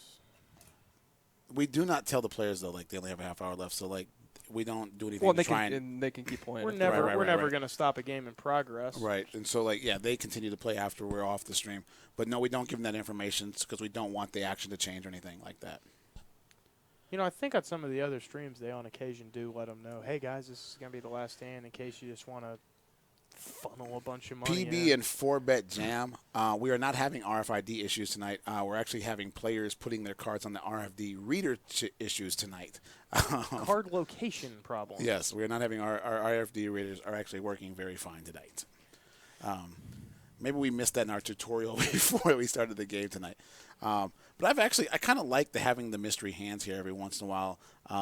And trying to guess. I like the speculation. As long as, if you can see one hand. Yeah, there's a frequency of mystery hands that right. makes it acceptable. Right. You know, when it's every other board, there's 2 mystery hands. It gets a little frustrating. Yeah. But it looks like we've got most of the kinks worked out here. So Ryan Ruffy is up. It's 12:35 a.m. in Canada. Thank you, all Ryan. of Canada, it's the same time. On his part of the Canada. I'm gonna talk about. I'm sorry. I gotta talk about my friend. That was a good one. I have a friend, Katrina They Landry. have their own time zone. I have a friend, Katrina Landry. She works at Foxwood. She's actually coming to work for us during the World Series of Poker. Okay. Katrina, I love you, but I got to tell this story. She did not know that there were time zones. Oh my goodness. We're dealing a Poker Stars event, and I was going to call home. I was like, "Oh, it's too early. My girl's not awake yet in Vegas." She's like, "What do you mean? It's 9:30 in the morning." Is she from the East Coast? Yes. So she just thought her plane just magically teleported here? Yes, and it's always going to be the same. She did not know that there were time zones. I gotta go. I did Google we this. had an unnamed family member that when we got off the airplane and had traveled back east, they couldn't understand that we hadn't actually lost 3 hours. Oh my God. Not changed 3 hours, that we had lost 3 hours. Daylight savings time moves really quick when you're on a plane. DJ, no, you're never gonna get those 3 hours of your life back. Yes, no. This is making my brain hurt. Oh my God. I think we derailed here. Anyways, back to the action. John, No. Let's talk about more time zones. time zones. Little do people know that in China there is only one time zone. That's actually true. But yeah, let's move back to poker because nobody wants to listen to us ramble about stuff that they should read on Wikipedia. Sorry. Harry Hawker says flat Earth. Calm down. That's a good comment. time zone talk. Oh my goodness! We should get a hashtag on that, Ryan Ruffy. All right. Yes, she still works there, Alfred. Yes. She's coming to work here at the Bellagio for the summer, for the World Series of Poker. Don't worry, all of Las Vegas is in the same time zone. She's got nothing to worry about. Burke must be sick to his stomach. He's got the 2 kings again. Hardened facts. I like that. Hashtag hardened facts. He didn't lose the last time with the 2 kings. He'll be sick to his stomach if Tim wakes up with aces again. Yeah, which is, probably an 80% favorite to happen here. And Tim has Jack 10 of clubs. 10 of clubs. We're 4 Certainly, ways. why wouldn't here, you have looks like. How about a king, 9 queen board? Oh, that's nice. That's perfect. Tim's got the open-ended. Got a pair of 7s for a keep. Andrew's got top pair. Burke is holding on for dear life with the overpair. I see fireworks. This could be interesting because if Burke makes a set on the turn, he's stuck in the hand, right? Unless it's the king of diamonds, which might slow down the action a little bit. There's some scary turns that could come off, like a blank offsuit 4 if a key manages to get there or something like that. I mean, we'll see what I almost happens. feel bad for the people on the stream because it seems like every week we have that one guy. First week it was Dennis, boy. Then it was Michael, Macy, and now it might be Burke. If he loses this hand too, like I said, I've known Burke for a long time. I will needle him for the rest of his life about this though. So it's gone check, bet, call, fold. 3 ways to a turn card. Oh boy. Wow. Top set. I know this is on a 30-minute delay, but I swear I did not see the I did not see the original play where I knew the king of diamonds was coming off. That might save Burke some money, right? Yeah, it very well could.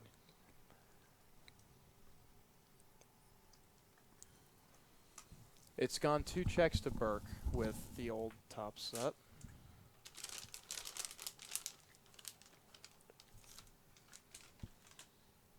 He checks it.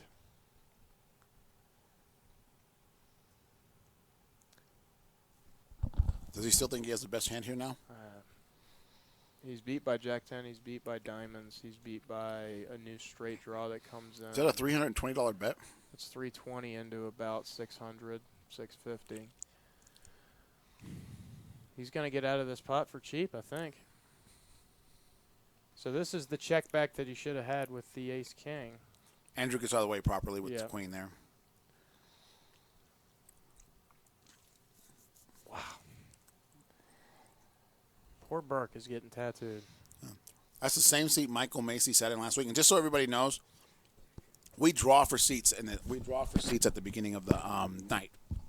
So it's just where they end up sitting is random. Yeah. Now, there has been a drastic difference between week 1 and week 3 for seat number 1. That's for sure. Because the first week, Dennis was just in bad spots, and Tim can't seem to lose a hand tonight. Yeah. He's got to be the big winner tonight. He's got to be up close to 7K, right? He's winning pots in spite of himself at this point. Those are really great days to have, though. They come very far and few between. It's the day after that where you come in and you just kind of have a ho-hum, break-even-ish session where you're like, man, this is boring. Right. And the day before, you're like, man, how do I get kings all this many times? Like, I played a tournament at Aria a while back, and I won, but it was nothing I did. I could not flop. I think I flopped 6 sets that night. You know what I mean? Like, of course I call. I have top set. Yeah. Oh, it's top call. So no, like it took no skill whatsoever to win that tournament. Yeah. DJ's flopped a top pair. Andrew's got middle player. Check. 3 checks. Folded to Cody on the button. And we don't know what the X factor Mike X has. A 3 is not outside of his range.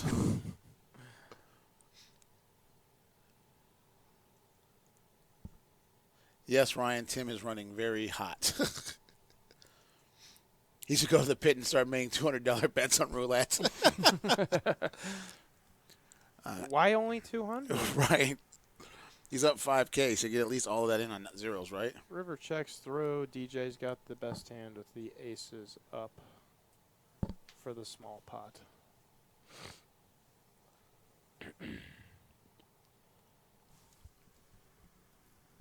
So we talked about the mixed tournament being changed to 8 game. We talked about the dates for that. What about the subsequent high rollers over next door? Have we talked about those? Well, that's why also.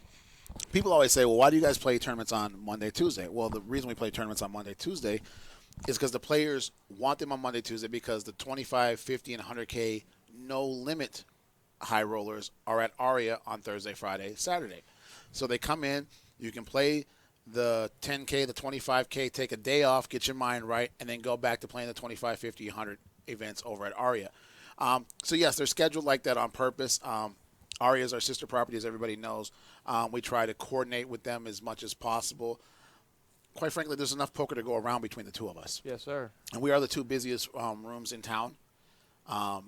And like I said, we can get you any game you want to get, but we're not going to get you a 2-5 heads-up no-limit game. That's just probably as requested you last might, night. You might. I feel like we lose money on that game, even with the rake. Like, not even that. Yeah. Yeah. I mean, if you want to I play, hope that poor guy isn't listening. No, he's probably still looking for that game. Yeah. He stopped at every front And then podium. it's funny because he's like, well, where can I get that game in Vegas? I was like, no. Somewhere. I wish you the best of luck. way off the strip. Burke up front with the king-8 offsuit gets the fold. That's got to be a fist pump at this point. Look at the king first, just terrified. It's always weird how like there's one guy at the table that's in a bad spot, and one guy that runs well, and just unfortunately for Burke, and he's been that guy tonight. Burke is a very solid player. I mean, I've played with Burke a million times. I've known him for a long time. He was making a living and living comfortably off of 1-3 for a long time. Yeah. You know what I mean? So, like, that's hard to do, especially here in Vegas. Absolutely. And tonight he's just in the bad spot. Keeps betting this hand right and winning. Yeah, he defended out of the blinds, turned open-ended when he got there for free and bet it. Akib is becoming one of my favorite players because he does give action. I love players like Mike X and Akib who give action. Sure. Oh, yeah. You know what I mean? Makes them a little tougher to play against when you're the guy on the other side of the table because you know they give action. And their range is so wide. When you see a guy pay off a nice bet there on the river with ace high when he's missed the world and win the pot, you know he's willing to give action. He actually talks about he's not afraid to call with 10 high. Yeah, I don't know if he's going to achieve his goal here today. But, tomorrow's another day. Keep that 10 high. You can play 2-5 head up at the buffet. There you go. Thank you, Bobby Stu fan. If he brought $250K for a 5-10 heads-up game, I guarantee he could get action on that. Oh, yeah. For 5-10 with $250,000? If you put $250,000 on the table in this room, somebody's giving you action. Yeah. Yeah. I mean, it's doesn't matter what you play. If you sit with $250,000 and, there's somebody here that's, $250,000. I was going to say, that it's funny because people listening to us like, people don't really play for $250,000. Yes, they do. Every single day. We even had some guy on Twitter today talking about he wanted to play for $1 million, and Doyle Brunson said, "Come to Bobby's room, son." So we got a big hand going on here. We have an open from DJ here. Akib decided the 3-bet out of the blinds with the 8-6 offsuit or 8-6 suited. Went straight draw, flush draw, and checked through. And DJ just makes the stone nuts. Does anybody else have a chance to get in this pot with him? Unfortunately, they both have the gut two shots. hands he's up against are no pair.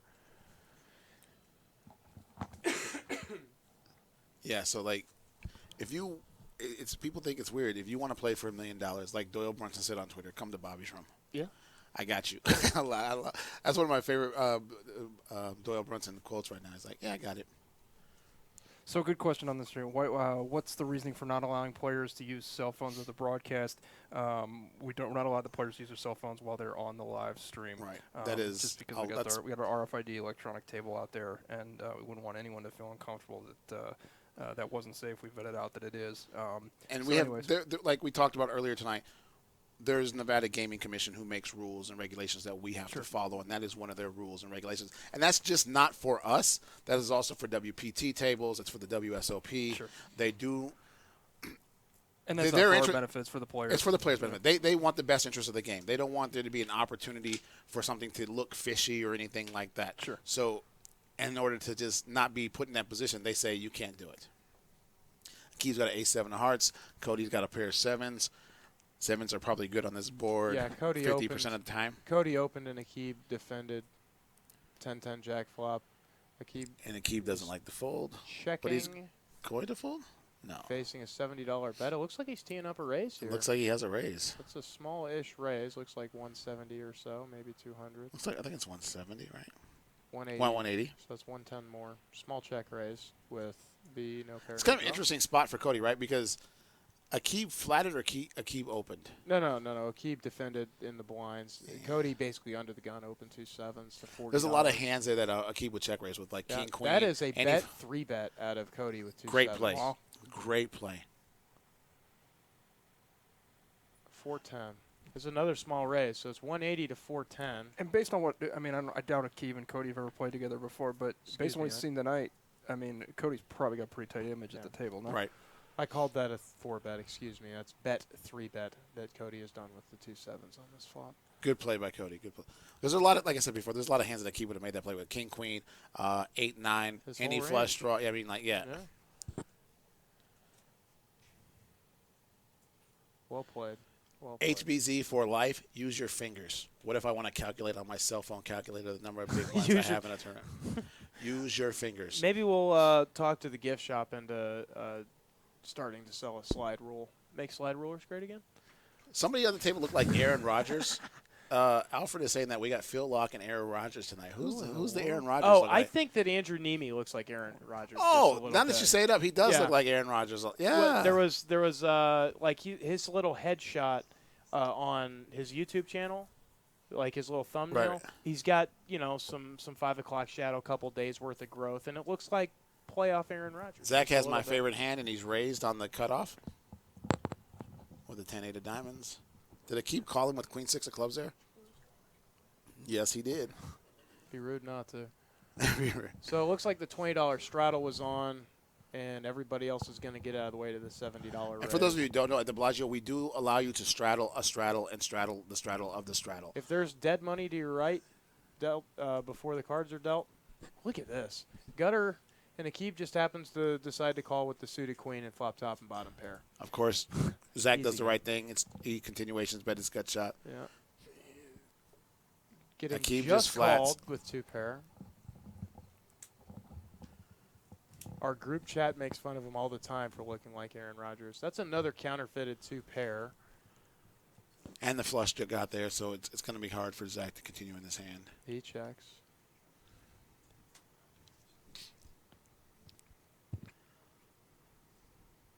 What's Aqib going to bet here?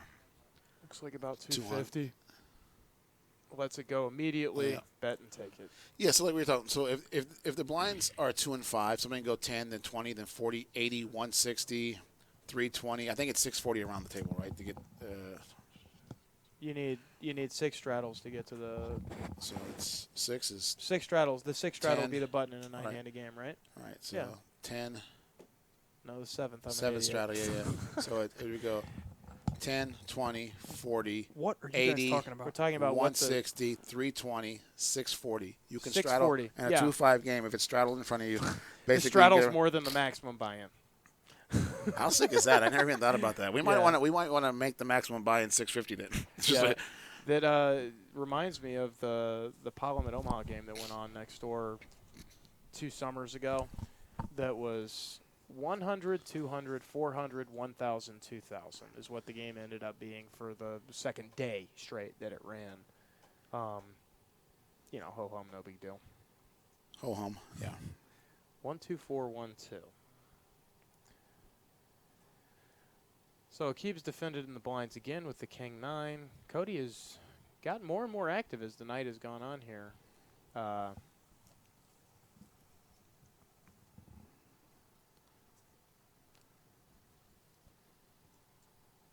Bet of 70 is going to win it for Cody.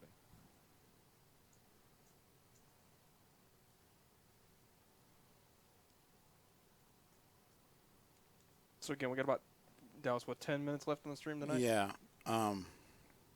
Winding down for the night. We'll be back next week. 3 more hands. 3 more hands. 3 more Yeah, hands. 3 more hands. Okay. Said 3 more hands. And again, we're here every Wednesday night up until the World Series starts. We're going to shut down for the summer. Yep. And then we'll be back to. I'm just going to call it. We're going to put the final table of the Bellagio Cup. I think there's a pretty We're good going to chance make we do every that. effort possible to put the final table on. Yeah. We've changed some things at the, for our Bellagio Cup and our other tournaments. that once we get to a certain point in the tournament, we're going to switch from 9-handed to 8-handed.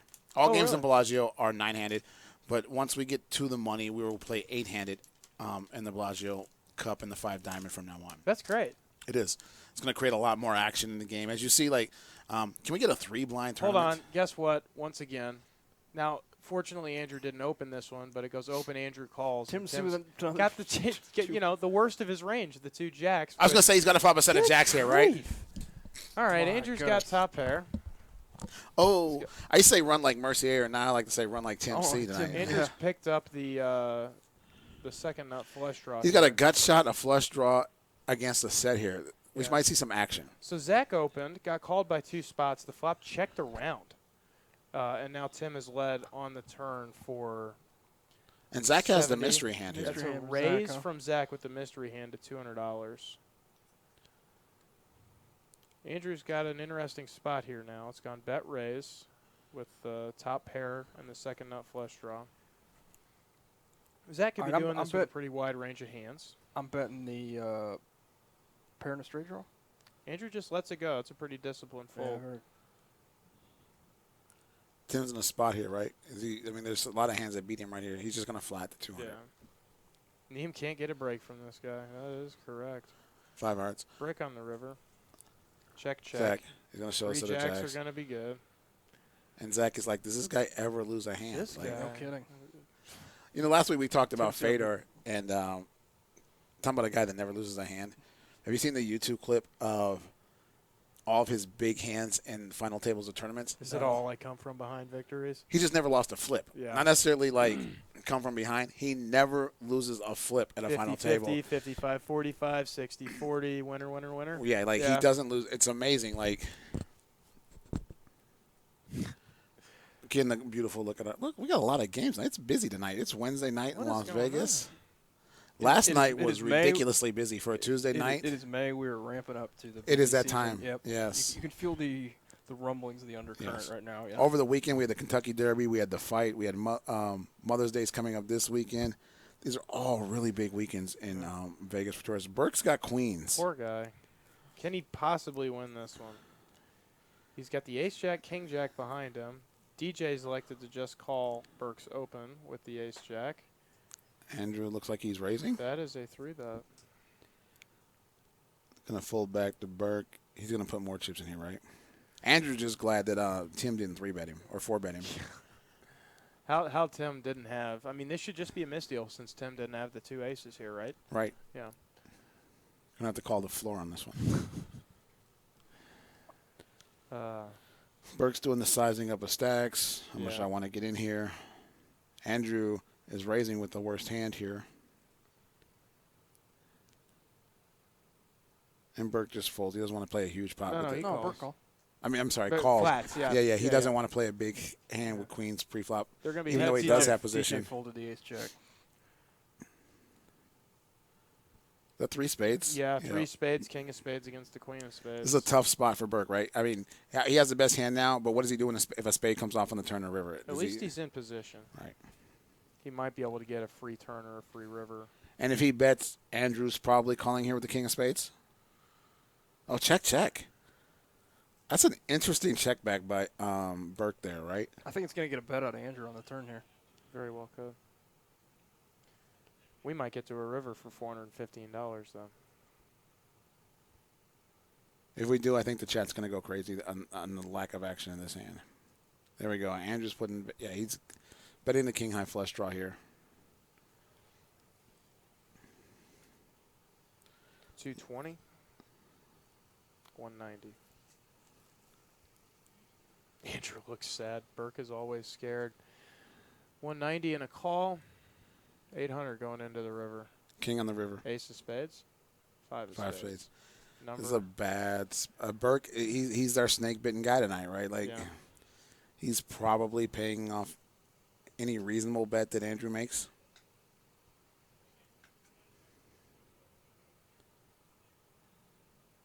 Because Andrew bets almost any spade here, right? Yeah. Unless he just thinks that Burke flat in with ace king or ace queen with the ace of spades there. Would you say this is a favorable river? That's the last one for the night. It's already been said, sir. We got calls rake. Ryan Ruffy, Burke's on suicide watch. Seems like every week we have that one guy. Like, and does Burke pay him off? Of course he does. What was the river bet there? Did you see? I must have been about 700. 370. Oh, okay. 370. It's about half pot. Yeah. Well, Burke, you're Rough night welcome for back Burke. on the stream anytime you want. Yeah. You and Michael Macy. And Dennis. Dennis from the ones. You know what'd be really cool is if we the snake bet lineup. Yeah. Get them all back. Yeah, because then one of them has to win. Right. Oh man. Like somebody has to win because we have the lowest rate in the world. Viewers so out there, let us know if you've watched the That would be stream the great. last 3 weeks. Let us know who you want to see back. Yeah, us up on email us at Bellagio or poker at BellagioResort.com, Twitter at poker at Bellagio. Yeah. No, what's Twitter? Bellagio Poker. Bellagio Poker. Thank you. Yeah, hit us up on Twitter if you want who you want to see in the stream next week. Yeah. We've got a lot of characters for the first 3 weeks. My Twitter is DallasScott73. John is the Great Hardini. This is the last hand of the night, I believe, right? I think we got one more. One more. Thanks to our lovely All producer. right, Matt. somebody finally opened the Michael Jordan, and Burke has a chance to get some money back if the seven-deuce Seven-deuce game is on. Did Burke 3-bet here? Yes, he did. To 130. And DJ right behind him with the suited ace-king. Okay, yeah, Burke, man. That's just a flat with the ace-king of hearts. 8-7 of hearts. There's 3. I'm willing to bet nobody makes a flush in this hand. There's 6 hearts out in this hand. Nobody's going to make a flush. Tim finally doesn't have 2 kings. Mike X X. coming Please, along yes, for thank you, Mike. Thank you, $130. Mike. Is this going to be a 5-way flop? What does that got?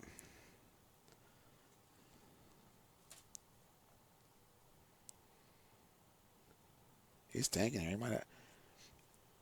He's going to let it go. I was going to say, this might not be a spot to try and squeeze here and get jiggy, right? Because for surely DJ's there with the ace-king.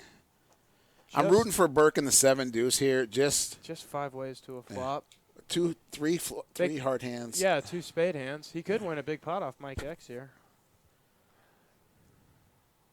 8 of clubs in the door. Pair of 7s against the 8s and 7s. Oh, for 8s and 7s Andrew. for Andrew.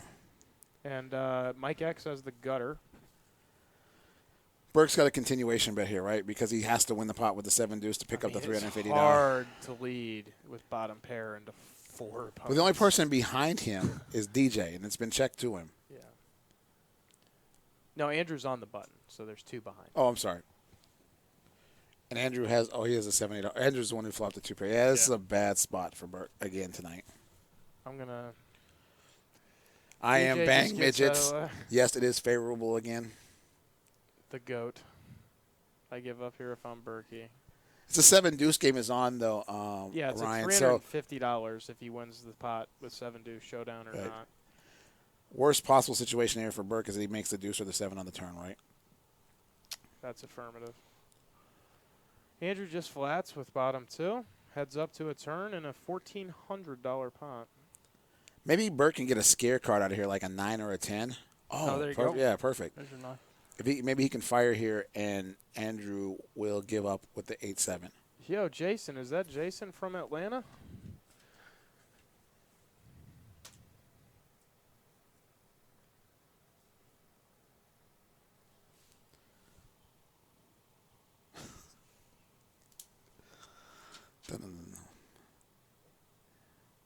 He needs to win this hand to get some of it. He's been really snake. Oh, check. 10. Jack. Counterfeit. That's actually a great card, though, for Burke, right?